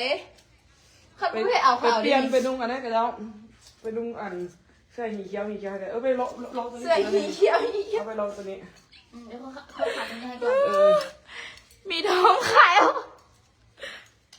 เดี๋ยวเขาขายตัว โบ นี้ มี ให้ โบกินกระทอมอยู่นี่โบกินกระทอม บอมีบออย่าง จะขายซะ อันนี้29,000เด้อเสื้อตัวนอก29,000อันนี้คือแบบสายเทสายเต้น เอฟไหมคะได้บ อั อน นี้เป็นมือนึงเด้อ50,000อันนี้ เขียว19จะแคบละ แคปแล้ว 29,000เด้อ เอาแก้แล้วก็เขียนใส่ 29,000 A ยังไง A04 อันนี้เป็นปาดบาร์เด้ออันปาดบาร์ A04 29,000กิบ ป้ากล่องลูกค้าได้กับกล่องเขาได้นี่จะเป็นห่างกันเหลือเกิน อันนี้29,000ตัวข้างนอก29,000เด้อตัวข้างใน50,000 A04 เด้อตัวนี้มันลายม่วง50,000สวยแหงสาย เอ เท อปาดบาร์กันแหละงามอีกแล้วยี่ใหม่งามอีกแล้วสัว เป็นงานมีแล้ว 80,000ครับแต่ละหนาเพื่อค่ะเดี๋ยวต่อเอาใส่ L เด้อตัวนี้นะ L XL ใส่ได้ยี่ใหม่เขาไม่ได้เบิ่ง M L XL ใส่ได้เด้อเห็นบ่ เดี๋ยวเขาจะ มัน ขาย น้อย ตัว เห็น ให้ บ่ มีก่อนแล้วมีเนาะ ไปดู เขา เด่น โคตรงาน อันนี้เขายืดดึงขึ้นได้อันนี้มัน ค่ะ L XL ใส่ได้ ค่ะน้องก็จะแบบประมาณนี้เลยใส่ไปกินเบียร์แบบ ไปนี่ แบบยั่วผู้ชาย มีที่ดูเขาชินุ่งให้ ตัวนี้ขั้นเป็นไผ่ที่เอาที่มาดำ80โจ๊กบ่มีรหัสแล้วเฮ็ดหยัง ที่นี่ค่ะ 59,000ดี15 59,000 ปี1,559,000เนาะใส่ไปกินเบียร์ใส่ไปเทคตัวกลางคืนนี่ป้าแบบบักเลิศๆมันเหลื่อมเด้มันแบบบีบับบีบับ คือสวยทำอยู่ยืดใส่สีฟ้าผมคือบ่เห็น ไหมมา เบิ้งอันนี้งานซาร่า เป็นมีมเนาะบ่เป็นไหมสุภัตตาเด้อคักๆไรวุ่นวายกันนะคะ ราคาเท่าไหร่ไอ้นี่ เอาไอเบนสิมาเอากระทอม2 ตุก ราคาเท่าไหร่ เอาไม่ได้เอามาให้จะบอกเบิ่งกูเลย ไหมหิมมาสุดฟ้าทั้งหลัง 80,000ฮู้ ไปเสื้อโตโพสต์อยู่สตอรี่แน่159,000ตัวใดวะ159,000 อันนี้งานซาร่าเนาะ แพร แพรโคตรงามเลย ไปงานขวัญหรือไปงานมั่นอีกอย่างสวยแฮง มีเอาสลิปกูไปขายเนี่ย อันนี้80,000เด้องานซาร่าเด้อแพรโคตรงามให้บอกจะให้เบิ้ง ซื้อ ตรงๆเลย 1,200พุ่นน่ะซื้อเจ้า ซื้อ1,200พุ่นอ่ะ เดี๋ยวนี้พวกเขาคน อุ้ย เอามาลอง ไม่ข่าวเองสมมติเขามึงเข้าตัวละงาม อันนี้เสื้อรีบลองเดี๋ยวลองให้เบิ่ง ไอ้ที่จะได้ไปหาคลิปตัวแล้วว่ะ งามบ่ ไอซี่ตัวไหนกันซี่ นอนหนูเลยไอ้ที่ไปซื้อ1,200คนละเอาอีกแล้ว งานซาร่าเข้ามึงเข้าไม่เข้าเดือนนี้อุ้ยงามเลย นี่มันร้านกูอ่ะอันนี้แพงสีลงอ่ะ งามบ่ ทางสิญญาติกันไหมคะทางสิญญาติกับอันคนในเอฟเนาะ อันนี้ ไปงานดองงานอย่างไรดีฟ้าหาเก้า ฟ้า80,000ฟ้า80,000อันนี้นะสวยแฮง ฟ้า80เมื่อกี้นี่หา เบิ่งได้แล้วป่ะโอเค ตัวนี้ ฟ้า80 ปี25เนาะ50,000กีบตัวนี้นะเป็นไอเดียเก่าดิเด้อปี50,000 งาม จักกูที่ฟันไผ่เขา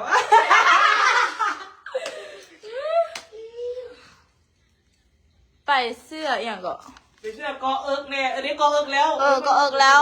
ค่อยหัวจนเยี่ยวอ่ะอย่างก็ค่อยหัวจนเยี่ยวสิออก อันนี้นะ ว่าเดือนละกดได้บ่ไหมคะ ได้ถ่ายอะไรจริง วุ่นวายแห่ง ถ้าตัวละงานมันมีกันได้ เอาเลย มื้อหน้าสิมาไลฟ์อีกเดือนสิแต่งหน้างามๆแล้วก็แบบ เอาเครื่องอันอยู่ตู้นะหอบมาเลย สุดลงสตอรี่มันบ่ได้เอามาเด้ออีก2มือเด้อ ปี50,000เด้อตัวนี้เด้อถ้าบ่มีแพ้เอาดิเวียน สุด ไป อัน ให้ใหม่ สุดผ่าทบิดมี2สีเอพีสตอรี่เด้อมี2ตู่ไผ่ทันและพุนันได สรุปแพ้เอาละอันตัวอันงามๆตัวอัน ไอซี่เอางามตัวไหน ตัวสีบัวนะ ที่บัวใส่ บัวใสเด้ อันพองๆน่ะเด้ ฟ้องใส่ มันพองๆนะ อีลิงมันเอาสิบัวลายอะไรแต่นั้นนะ มากิน แล้วคันก็ต้องเป็นพวกมันนี่แหละ ไล่อีกเขาว่าอุ้ยไอที่ไปลองตัวนี้อุ้ยงามเลยนี่เอาไอที่เอา ลองแล้วก็เอาเลยเหมือนกัน ไปลองไหมอุ้ยไอ งามมาคุยลองดูก่อนเราคุยเอาได้ป่ะ เบาๆเขาจะเอา ใช่แบบมันเกิดนอก ถ้าก็มีโทรศัพท์อีกหน่อยก็จะตั้งกล้องอัดเบื้องหลัง เครื่องมันกระไรมันทำไมใจไม่ซื้อมันกระไร ใส่แล้วมันลองได้เสื้อมันใหญ่ไป เขาบอกลงมา เดี๋ยวยูจบไลฟ์ที่แถมให้เดือ3 ผืน ไปยูจบไลฟ์สิเก็บเพียบให้ อันนี้ก็เป็นงานเกาะเอิกเนาะค่ะ มุกก้อนมันสม ผู้ใดเอฟคนสุดท้ายเด้อเขาจีแถมให้3 ผืน อันนี้เท่าไหร่นี่ เขาขายแท็กซี่แล้วไง เดี๋ยวที่ไหนก็มี แต่ว่าเสื้อเซ็กซี่กับตัวอันตัวเก้าหัน ถึงแล้วที่เบิ้งกันเลยพา เดี๋ยวลองชุดเซ็กซี่เรียนหลังส้ม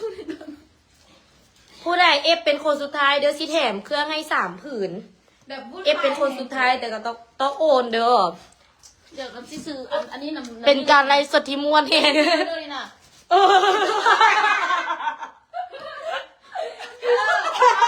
คนที่ขายบาทพี่จูขายถือได้ อันนี้ก็มีเด้อ อันนี้90,000เด้อบ่า M9 เด้อ90,000ถ้าอยากได้ไซส์ A B C ได้เบิดเอาตัวแถมก็ได้บ่ะ F ก่อนให้เดิน สีดำกินนี่แน่สีดำกินนี่ตัวไหนนะ ตัวนี้หว่ามันกะแก 10,000 50,000เด้อตัวนี้น่ะดีเซา50,000 แล้วกับมีดำอีกก็ตัวใหม่จ้ะมันตัวนั้นมัน L อะไรไซส์ L ตัว เด้ นี้ อ L ไซส์ L สามารถใส่ได้เด้อ L ตัวนี้เท่าไหร่นี่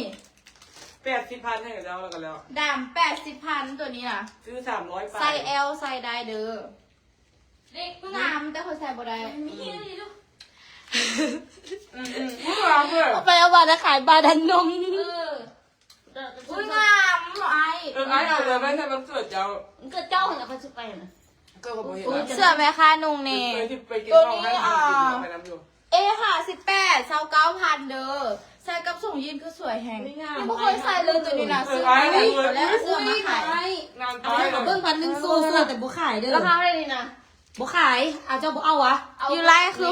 69ตัวนี้แบบ เขาก็เอารถตัวไหนมันนั่นที่บอกก็มา80เลยเอาให้กับเรา69 ตัวนี้69ก็ได้ เล็บแม่ค้า แม่ค้าหลุดเด้อ69ก็ได้ตัวนี้นะ เอาหวานเอาแล้วพิมพ์ คัดเอาแล้วพิมพ์ดำ69แล้วแคบเลย มันดีงามเลย แม่ดำนี่บอ58มีคนเอฟแล้วตัวนี้นะแคบเลย ตัวค่อย มีแคป ค่อยหลายแสนมาก่อน หลายแสนเลย อันนี้ ยูสตอรี่69สีดำนะดำ เท่าไหร่หมอ ดำตัวนี้มันบอ ราคาตัวนี้นะ ดำตัวนี้มันบอ 80 ถ้าเขาบอกว่าจะเอาเนี่ย 80เอา เดี๋ยว แม่ ค่อยไปแก้ตัวนี้ อันนี้สวยแหงไปวันโกงวันเกิด 80 80ลูกเอาสิ 58ซื้ออย่างก่อนคิมเด้อ บ่ไอเอา 8คิมได้ 80,000มือนึ่งอีกอันนี้นะ อ่ะ ลิกใส่เบิ้งแน่สีดำนี่เขาจะให้ใส่เบิ้งที่ใส่ละอีดำมัน69นะ นี่หรอบ อีดำ69ก็กันเมื่อกี้นะอีใหม่ไปที่ไม่ตายข้างในแล้วไหม ยูฮันแหละ นี่ใส่ เด้อ รู้ใส่ เด้อ อันนี้หรอบ่แม่น โอแมน ตัวนี้50ตัวของเอ้ยมีหั่นน่ะ นี่มึงดูอยู่เจ๋นะมึงดูไม่ไปที่ไม่ใส่ละสู่ จังหน่อยเขากับเมเลยอีไม้ที่มา อิ่มไปอีกแล้ว แป๊บนึงเด้อโชคเสือมาเห็นมาดิ อุ้ยอันนี้นะอันเขาเอฟเมื่อวานนี่นะมันโกงอุ้ยยุงอันยักษ์คนกันหมด ผู้คนละหลายแสนแบบคนมานี่ เอามาถ้าเอานะบอกเราไปขาย80ก็ได้ป้ายหอยนะฮัน เอาโลดบ่ไอเอาโลด เขาบอกเขาจะเอา งามเลย บ่ไอเอาตัวนี้แล้วเอาสีแฟนออก ตัวนี้อันนี้ไม่เข้าเองเลยมันสวยแหง ป้ายหอยเยอะพี่ใหม่ไม่ที่ อันนี้บ่แม่นขายให้ลูกค้าเด้อเอามานุ่งโซ่ลูกค้าแล้วกันตัวเอง ตัวใด เอา ค่อยเอาตัวใดไปขายไปทิม เอาตู่กตู่มี เด้ เอาอีลิคนตุ้ยแหละมันนุ่งคือ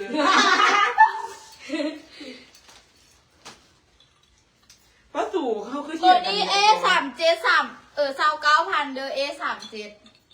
29,000งานซีอินนี่เนอะ เอาเลยไอ ตัวงาม ต้องไปใส่อันนี้ สาม เอา เจ็ด ไป เศร้า ไป เก้า กับ พัน ตั ตัว วนี้ ไฮ นะ ซูงไฮโซเนาะ เด้ผ้าแบบ เอาไป งาม เด้ เด้ ที่ใหม่นุ่งกับงามเนี่ย เพโคตรสวยเลยตัวนี้น่ะ เอาไให้โปรไฟล์จะได้ไปเศร้ากันยังกายละ แม่ซ้ำก็ขาวๆ ไป ค่อยๆจอ ไป ย เศร้ากันยัง2-3 แสน แบบ ละ เกินเนาะ แม่เหมือนเกิดไปเลย สามเจ็ดเศร้าเก้าพัน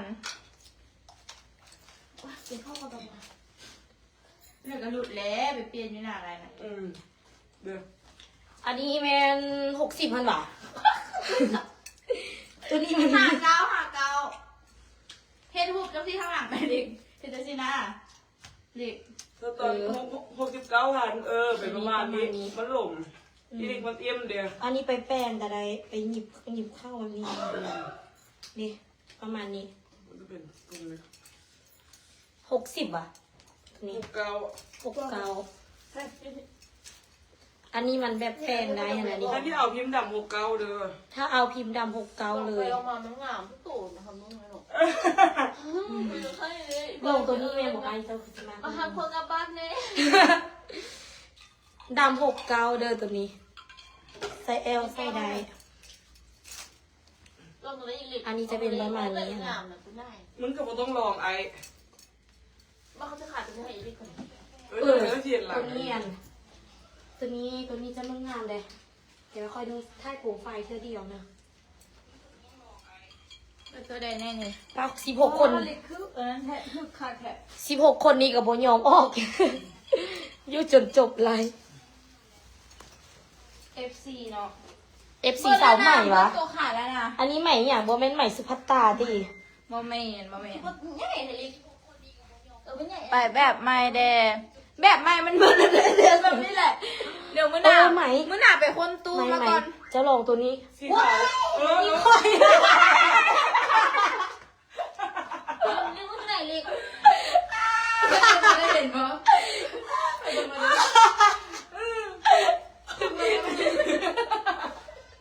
บ่เห็น เอาตรงมา บ่เห็น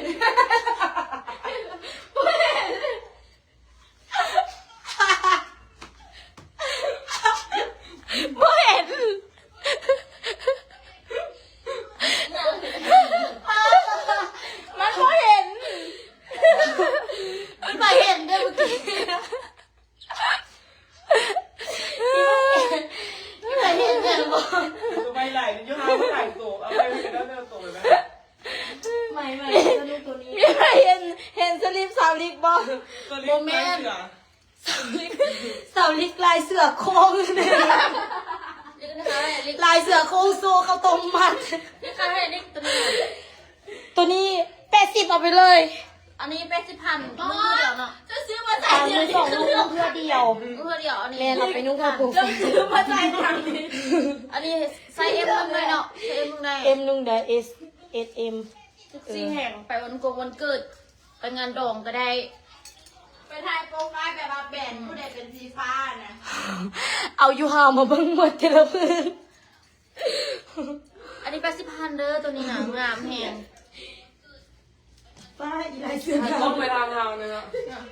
เอาอีลายเสือดาวให้เบิ่งเล ต้อย งไปเรื่องนึงแน่จะไปอยู่ลง อีลายเสือดาวแบบโซคือโซคีโพนโซไขมันมัดไหม เท่าไหร่นี่ อันนี้50ก็ขาย ข่อยมีสูตรหลายอายุห้องเก่านะยังไม่ได้ไปเอาซ้ มัดแบบนี้ก็ได้อุ้ยงามใหม่50 ตัวกูคืออิ่มกันเลย มาสุดอีลายเสือโคร่ง มาเด้อสุดอีลายขาวลายขาวดำเนาะ59,000สุดนี้สุดของไอจิน ที่ใหม่นุ่งคือ เดี๋ยวเราไปเอาไว้นุ่ง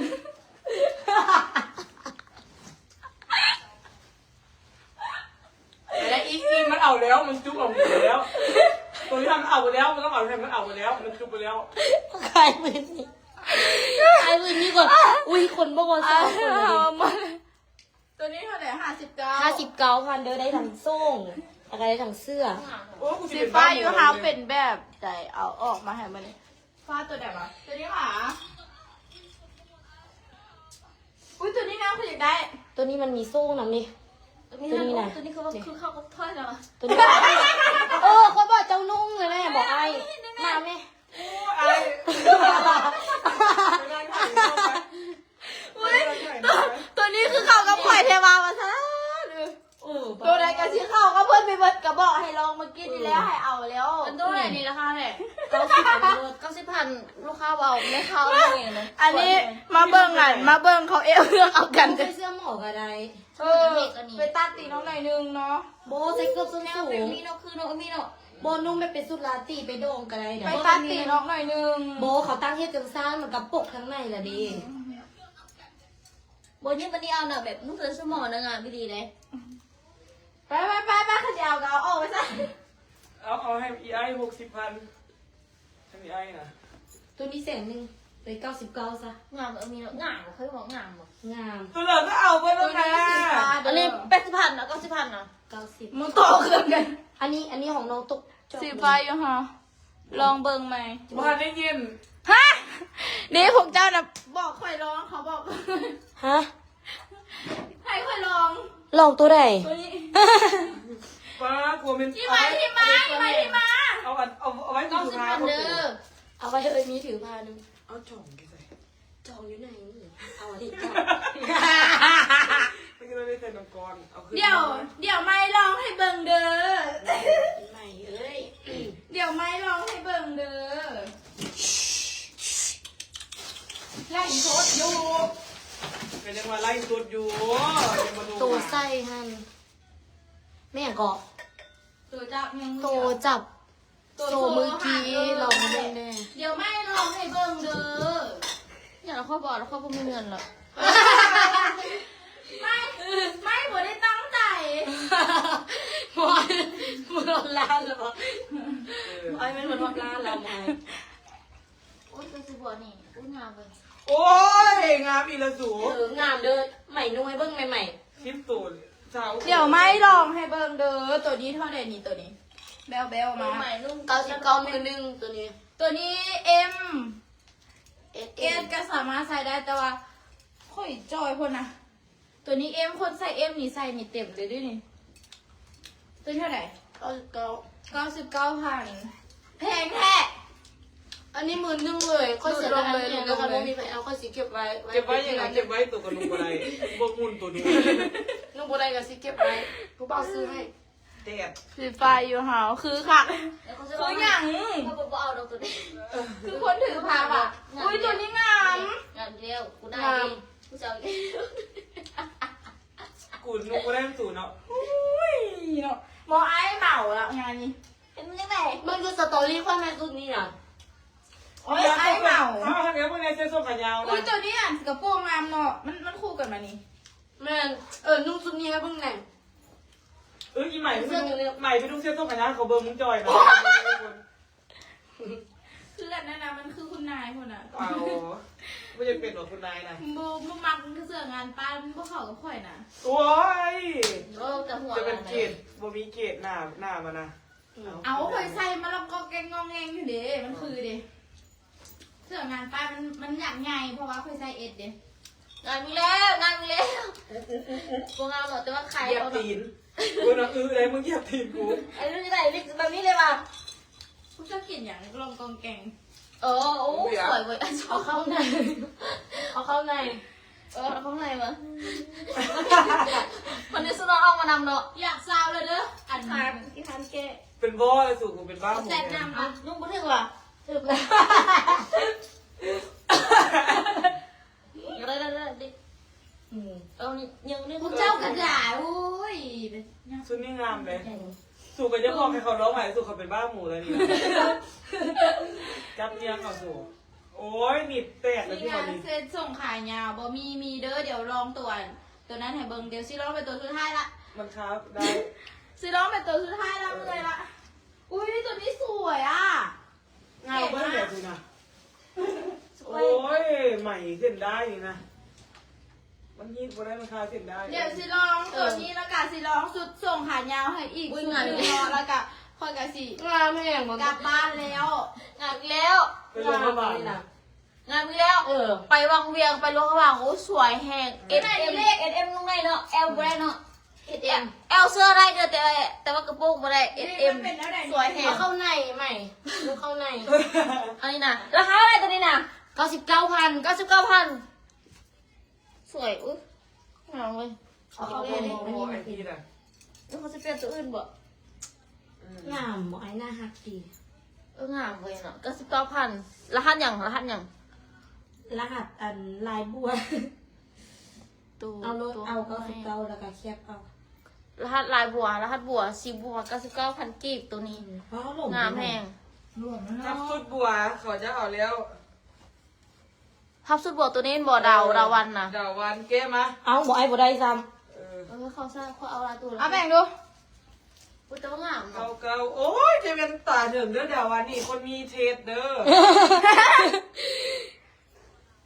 เรามีเทสได้ ำแคบแล้วว่ะมี เก็บแล้ว อ่ะมาสุดนี้ อย่าง ต่อ โตอันโซหันมา ตัวโซ่หันตัวใดตัว ตัวนี้เฮ็ดจังซี่ไหมดีใหม่จ้อยนะคนไซส์ SM เก้ นะ มาไอซีสีธัญญา คนนี้ มี งา อ ม ยากได้มีอยู่ด้วยมีอยู่ด้วย อยากได้หมอไออยากได้ ประมาณนี้ หมอไอใส่ตัวใดก็งามเนาะ ใครมายอง ใส่ตา อ๋อ โอ้โห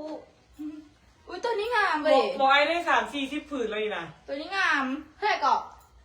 ขายรถ80 เอาดิมาใครให้ดิ จุด80,000เราจะได้กระโปรงเก๋ๆแบบนี้ไปเลยตัวหนึ่งแล้วกับเสื้ออันนี้ กระโปรงงามเพลงมันเป็นดอกกุหลาบ เขามีเดี๋ยวเขามาใครให้ไอ้นี่ คนไซส์เอ็มนี่ใส่งามไหม่นี่ มาใครให้เจ้า ก็ใส่ไซส์เอ็ดมันก็เลยแบบอยากหลวมๆเดี๋ยวมาสิลองชุดนี้ค่ะเบิ้งให้เอาตัวนี้พิมพ์ว่าเท่าไหร่ก็ขายเท่าไหร่ 80 ลาย80,000เนาะ นี่เราไม่ใช่ใคร กระเพื่อสวย บ่ไอ้ก็อยู่ซื่อๆก่อนดู คนจะเอาตัวนี้มาลอง ๆเครื่องไอซีกลมตัวหมวกเลยสูง เอาเสื้อไม่ไปใส่อีกแล้วตัวนี้ แกได้บ่ คือมันใหญ่แท้ ตีนั่นนี่บ่ มันคานะ อยากเอาอะไรสิได้เลย เพิ่มมากกระโปรงมันเลยตัวนี้นะ เออ เหมาะงาม กระเดบังเตะกระโปรง แต่มันขาดเป็นเซตดิ ใครแยกไม่เสียกระโปรง แต่เราค่อยบอกค่อยเมื่อยแล้วค่อยบ่มีเงินแล้วต้องเดือดข้าวมุงกูเฮ็ดเอาพาราบอกเลยชั่วโมงค่ะ โอ้ยเจะเฮ็ดเอาเทอร่ามือนึงเจ้าก็ได้ละ เอาโอ้มันขานี่ มันคาเส้นทีหักโอ้ยบอกจอนี้ เอาใส่ยังมาทัดอันเอามีมาทัด ลิก อู้ระวังเด้อก็ จนนี้มาเป็นละพอดกับไอโอน้ำมือเมื่อแล้วพอดกับชิ้นเมื่อละ โอ้ยมันขีดเขียดอันนี้ก่อนเด้อใจก่อนเด้อ เอาโยกก่อน แล้วสิไปอย่างบุแหละ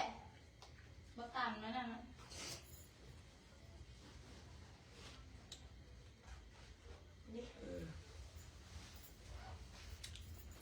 เอาลิกเอาไป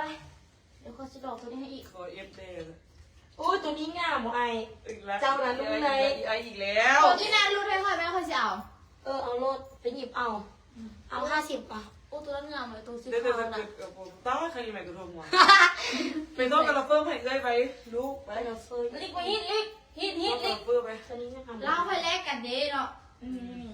ค่อยเอาสุดเจ้าอยู่ โอ้ พอดีปี๊ จึงเพลงตัวนี้น่ะ ยืดใส่กับ เบอร์เอ็ดเบอร์เอ็มเด้อตัวนี้เด้อเซ็กซี่ เอาอีกบุญใจตัวนี้ เซ็กซี่แบบ เรื่องไปโดกเนาะ ต้องไปดอก เอ้ย เนาะ นั่งตีบอกมี ไปงานครอบงานขวัญ หมอยาวเด้อตัวนี้เด้อ เป็นยังจะสิเอาอ่ะ โบเอาให้ลูกค้านี่ เอาต้องเดินสมอเนาะ มีพันแล้วแม่ตัวนี้ เคยได้กับพวกมึงซื้อสมออีนะ ยืดใส่ละแต่ละ อันนี้ราคาเท่าไหร่ราคาเท่าไหร่ตัวนี้ เท่าไหร่ปะ บอกใส่ก็คุณจุกหมอก็ได้ 90ก็ได้ ตัวนี้ใส่ไปทะเลคือจึงเบอร์เท่าไหร่นี่ 90,000แพรโคตรงามเลยแพรแบบ ตัวนี้นะค่อย แค่ซับเป็นงามแม่ ซื้อให้เลยนี่ ตัวแดง ตัวใหม่ไส้นี่นะค่อยนุ่งไปทะเลตอนไปวิ่งไหนนั้น 90,000เนาะ ตาม เท่า90,000เด้อถ้าเธอจะเอา ตามไทย ไปสู้ บ้านไปซื้อพร้อมกูเราซื้อให้กูตัวหนึ่งพร้อม ขอเอ็ดเนี่ย บูสีขาย ไม่ต้องหันยังไง ก็ไม่ต้องขายจบ ป่าไป เจ้าก็ยังใส่ได้อยุติบอกมันบอก ได้ใส่ แต่ว่าที่ใหม่ใส่งามเนาะ เมนแบบมันเป็นเอลลอยนะงาม เจ้าขาย ก็ใส่อย่างงามเบิ้ลแหละ ถึงหน้า ในตัวนี้บอก ถึงหน้าเพื่อสิบมาเลยอ่ะ เขาเรื่องเลย หน้าส้มสม ตัวนี้เด้อ อีกละอีกละ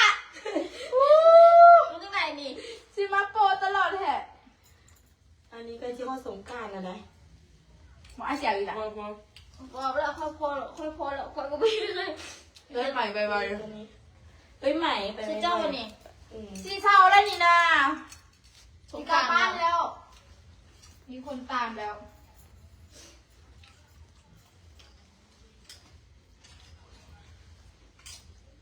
ชุดตัวนี้ก็น่าจะงาม เดี๋ยวค่อยลองให้ดูน่าจะงาม โอ้ยมันคือเซ็กซี่ใช่ ตัวนี้ขายเท่าไหร่เลยขาย150,000 เดี๋ยวประมาณนี้ แพงแท้ ประมาณนี้แล้วก็มัดใส่มัดแอว หนาวตอนเซ็กซี่ ร้องตอนไหนตอนเนี่ยแล้วก็ซ้ำพอแล้วสู่กูเป็นวินน้ำสูนี่ อันนี้ คือค่ะ ใกล้จะทอดสงกรานต์หรือใกล้จะทอดปีแม่ลาวเนาะสวยแหงตัวนี้นะแต่ว่าเซ็กซี่เรียงเด้อโอ้ย ปิดหลังเขา เดี๋ยวไปอันนั้นก่อนเด้อ เดี๋ยวสิไปหอบเครื่องมาอีกก่อนเด้อ เพราะว่า นะคะแห้ง ของเก่ายังหลายอยู่ปก็หลายเครื่อง รหัส 50,000เด้อ 50,000กิบ กีฬาหายชิปยก อีไลน์50 50,000กิบสวยแหงตัวนี้นะโคตรงามเลยแพ้โคตรดีมื่นสัตว์ มือ พอ ป่า สิร้องตัวนี้เป็นตัวสุดท้ายเลยเด้อพอสิมือแล้ว ตัวนี้ไม่ค่อยเสียดายนะขาย120,000 สวยแหงอันนี้ รอบป้า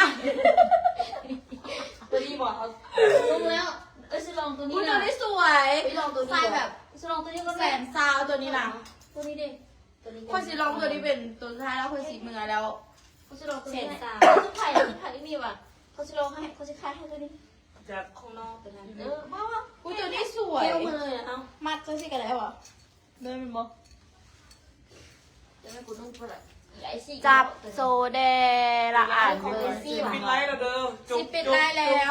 ดูสุดท้ายจะดีแดงเด้ เอ อ อตัวสีแดงนะ ละอีกประมาณ2-3 มื้อจะมาใหม่เพราะว่า ค่อยแล้ว เพราะว่าจะไปค้นเครื่องยูทูบมาอีกก่อนเพราะ ค่อยแล้วตัวนี้นะค่อยแล้ว อันนี้เป็นส่วนหนึ่งซื่อๆที่เอามาไลฟ์นี่นะ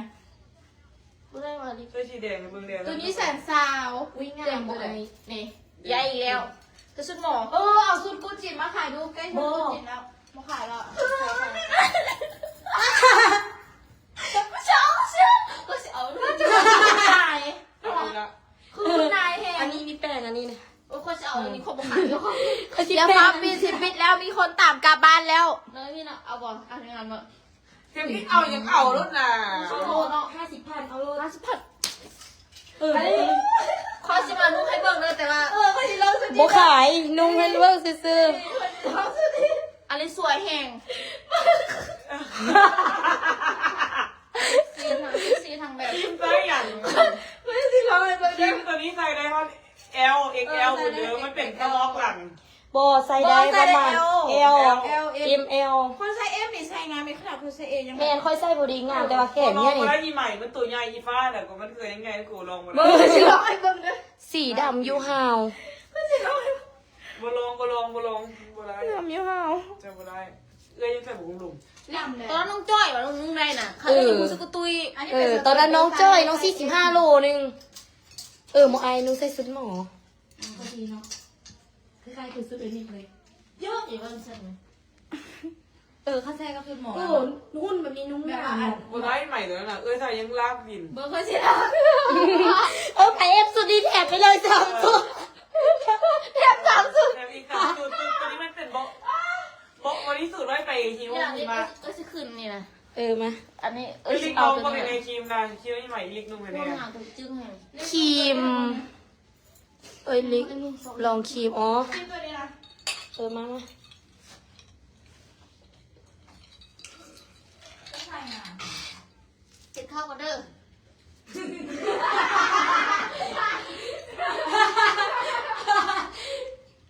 โอ้ยตลกเก๋สุดดี แบบเป็นการไล่เรื่องที่แบบว่าวุ่นวายเองกูดีเลย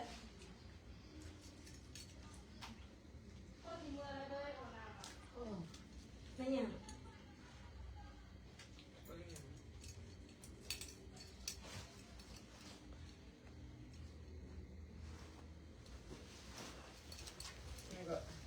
ไปนอนเรามาตั้งใจเฮ็ดเบี้ยคัน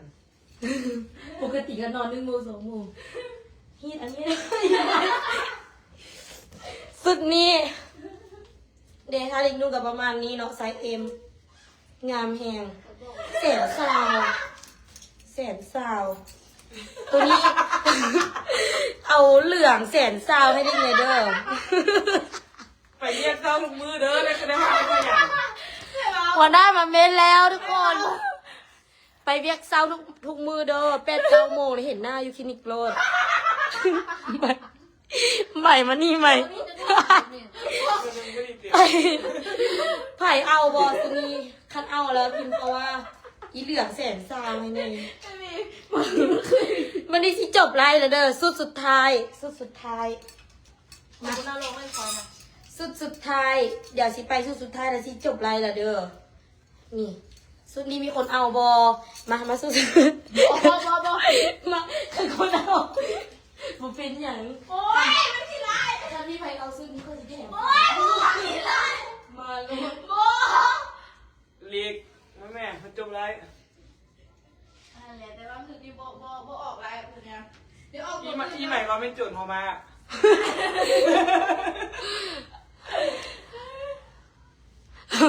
อีใหม่เดิมหัวดังคนหมู่ผู้จัดการมาขายเครื่องมันบ่มีเงินกินข้าว โมเมนต์เครื่องยูเฮือนหลายแล้วอ่ะแต่ว่ามันล้นเฮาอ่ะที่หักแล้วก็เลยเอามาปล่อย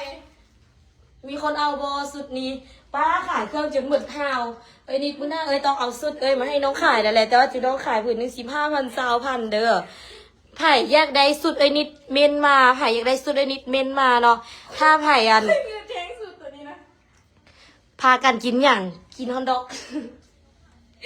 กินข้าว เป็นต้นไข่วะเขา มีไผ่อยากได้สุดเอ้ยนิดบอแล้วค่อยสิไปคู่อันขอสุดเอ้ยนิดมาไล่สดขายผืนหนึง10,000 สุดเอ้ยนิดหลายแฮงเนาะคันว่าเราขายเลย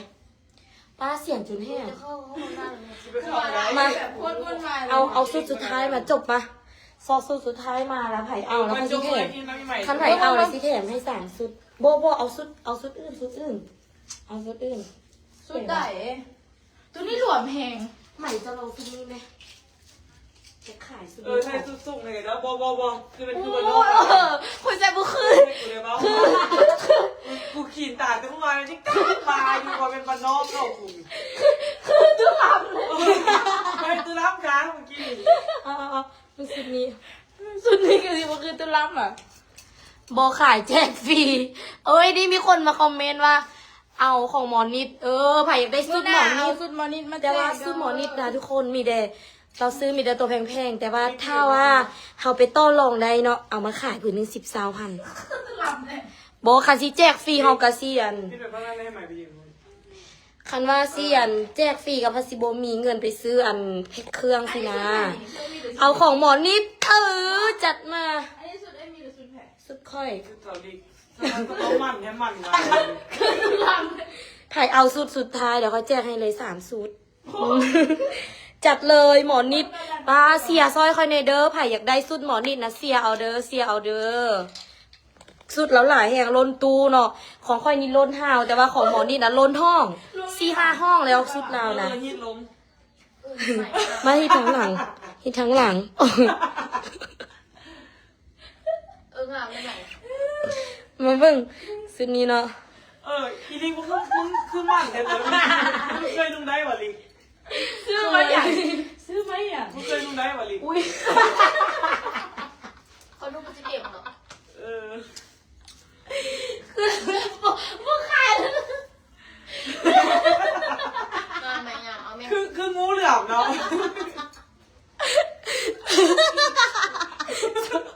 กูว่าเป็นงูเหลือมถูกเที่ยวอยู่ บ่เอาแบบสุดนี้ชอบแจกฟรีคือตัวมาเบิ่ง คือจะได้ เดี๋ แบบ ยวสุดอีงูเหลือให้เบิ่ง ค่อยบอกแม่ตัวลูกเขาแล้วค่อยบอกแม่เขาจะอ่านตี คนงามแล้วมันต้องเก็บนางงามแน่ ไผ่ซื้อสุดเดี๋ยวสุดเล็กมาดผู้เบ้า ไปซื้อสุรินทร์หลานผู้เบา รีบมาไม่ไผ่ซื้อจุดนี้เนาะจะแถมไปอีก3 ซื้อไม่อะไรนะผู้เบาฉันโอ้ย การซื้อสุดเอื้อยแมนไลน์นะแต่ผู้เบ้าเอาตัวสีชมพูทั้งหลังตัวใดอีก มันพวกขายแล้วทั้งหลังมันเอาแล้วบูนามันเห็นแต่นั้น ตัวนี้อ่ะ มันเอาแล้ว ขายของแล้วปะกันหัวอันนี้เมาซาแล้วเนาะ เสื้อที่แผ่วมี เอ้ยนิดว่าสิบอยหัวจังไดเอามันต้องซื้อที่ใหม่ บอกก็อย่าพูดว่ารีบไป ตอนลิกซื้อนะลิกเอาความมั่นใจใส่มา คืองูเหลือมเลยมึงติดมันเนาะมึง มันเป็นงู งูเหลือมเลยใหม่ตั้งแต่ตีน ซื้อมาให้หยัง งูมันต้องคนสูง เค สู ย ง เคยใส่อยู่ เอาไป อะ เลยตัวนี้50แถมอีก2 เออ แถมเสื้ออีก2 ใครเอาสุดนี้เนาะแพงงานป้ายได้นี่เพราะมันคือเครื่อง50,000อันนี้50,000เด้อใครเอาสุดนี้แจกฟรีไปอีก3ผืนมา ยังที่ขาย เอาไปให้ลูกให้หลาน กันหัวขายซะ เอามาขาจะซีเอฟ ใช้ซีเอฟ สุดท้ายแล้วนี่น่ะงามปะนี่ปานคืองูเหลือมบนเลยคืองูเหลือมบน ไม่ เลย เอฟดอก นายบ้านจะใส่ลงไปกวาดแน่กองหลอนบ้านมาเท่านึงแล้ว เอาบ่เอาหวามมาโซ่ก้นไม่ไหม มันบ่มีไผเอาเดี๋ยวค่อยใส่ค่อยยังอายตัวเองเดี๋ยวค่อยใส่ค่อยยังอายตัวเอง เอา แล้ว สุดใดมาจบท้ายซะน่ะ มึงค่อยเอาชุดร้านเสริมที่ขายสะบอก บ่ขายเอาไว้นุ่งบะตอน แล้วดาวันทำ50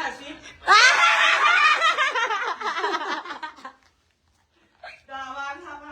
เข้ม แก๊บเด้อบ่ดาววันว่ะดาววัน เดี๋ยวว่าร้าน ดาววันครับ50ค่อยสิแถมไปให้3สุดเด้อชื่อซอยกันเด้อตัวนี้คือสุดท้ายแล้ว แถม จด แถมเสื้อให้3ตัวเลย ดาววันเนาะ50,000 แคบเด้อแถมเสื้อ3ตัวทักเข้ากันเฟซเลยบอกกันหนู แถม3สุดสู้ มันมีเอาตัวให้ไหม ดาววัน เดี๋ยวเบิ่งซื้อเฟซแล้วก่อนแคปก่อนเด้อไหม แคบเด้อคุยไปเก๊กันเด้อ ดาววัน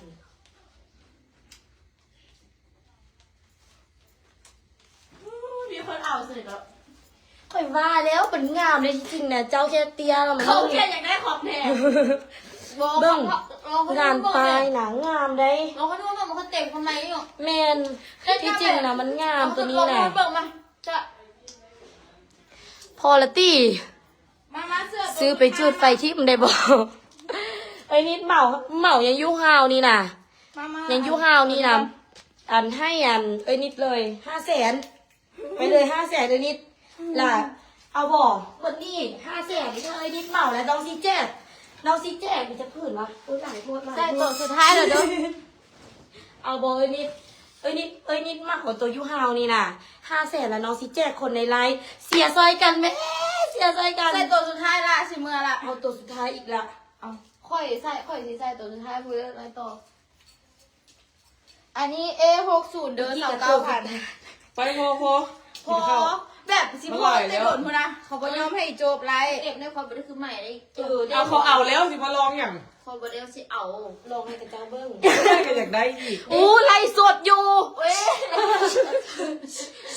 ส้มเอามาส้ม สุดหน่อย ซีซื้อตืมนะเลยเขาบ่ยอมให้จบเดี๋ยวนี้นะเขาว่าตืมเห็นบอก อ้าวให้เจ้าได้วันนี้นะ เอามาอีกตืมซีตืมเอาตืมมื้อหน้าไปหอบเครื่องมาก่อนเด้อ A60 เนี่ยมีคนเอาแคบเอ้ยมีเอาดูครับเอ้ยแคบ แคบเลย คืออย่าง เนี่ย ล่าน้อย A60 แม่นบอก เอ้ยสีเข้ามาดาบ่แม่นเข้ามาเสียเงิน เนาะลิกเปลี่ยนชุดบาง เออง าม งาม สิเมื่อแล้วสิเมื่อนอนแล้ว หลาน้อยนี่หว่า ล่าน้อย แม่ล่าน้อย โอเคเอามา ไหม แก้มา แกเอามาให้เอ้ยมีจด แป๊บนึง ลิก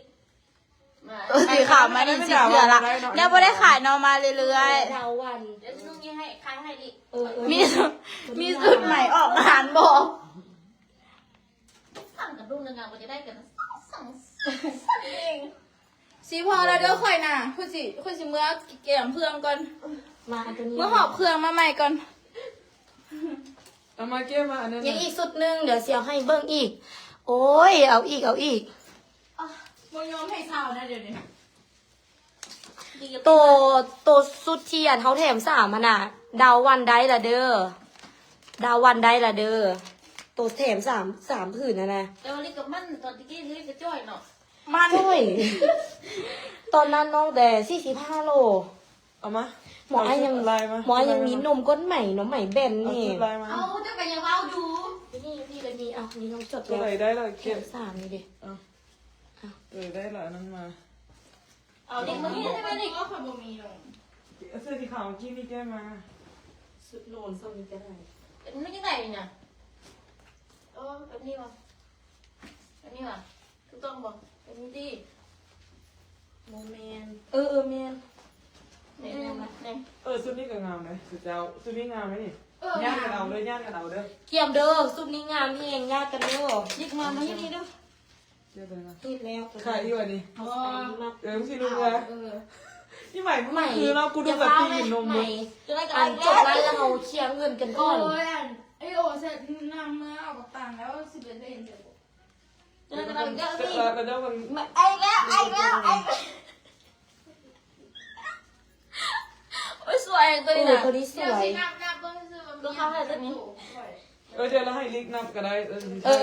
มาตัวสุดท้ายแล้วสิจบแล้วเด้อบอสันบริจบจากเธอ เพราะว่ามืออีก2-3 มือไปหอบเครื่องมาใหม่ก่อนยัง แม หาน อยู่ อีก2-3 มื้อสิเอามาไม่เด้อเกี่ยมท่าเบิ่งเนาะ เครื่องข่อยมีแต่โตตะป๊อดตะแป๊ดเลยสิแหละอีสิแหละแบบเซ็กซี่ยั่วๆหน่อยหนึง ป้าโบมีนมเลย เอ๊ะเอาแม่ไฮโซเนี่ยงานไฮใครต้องการงานไฮโซมาทางนี้สวยแหงตัวนี้นะ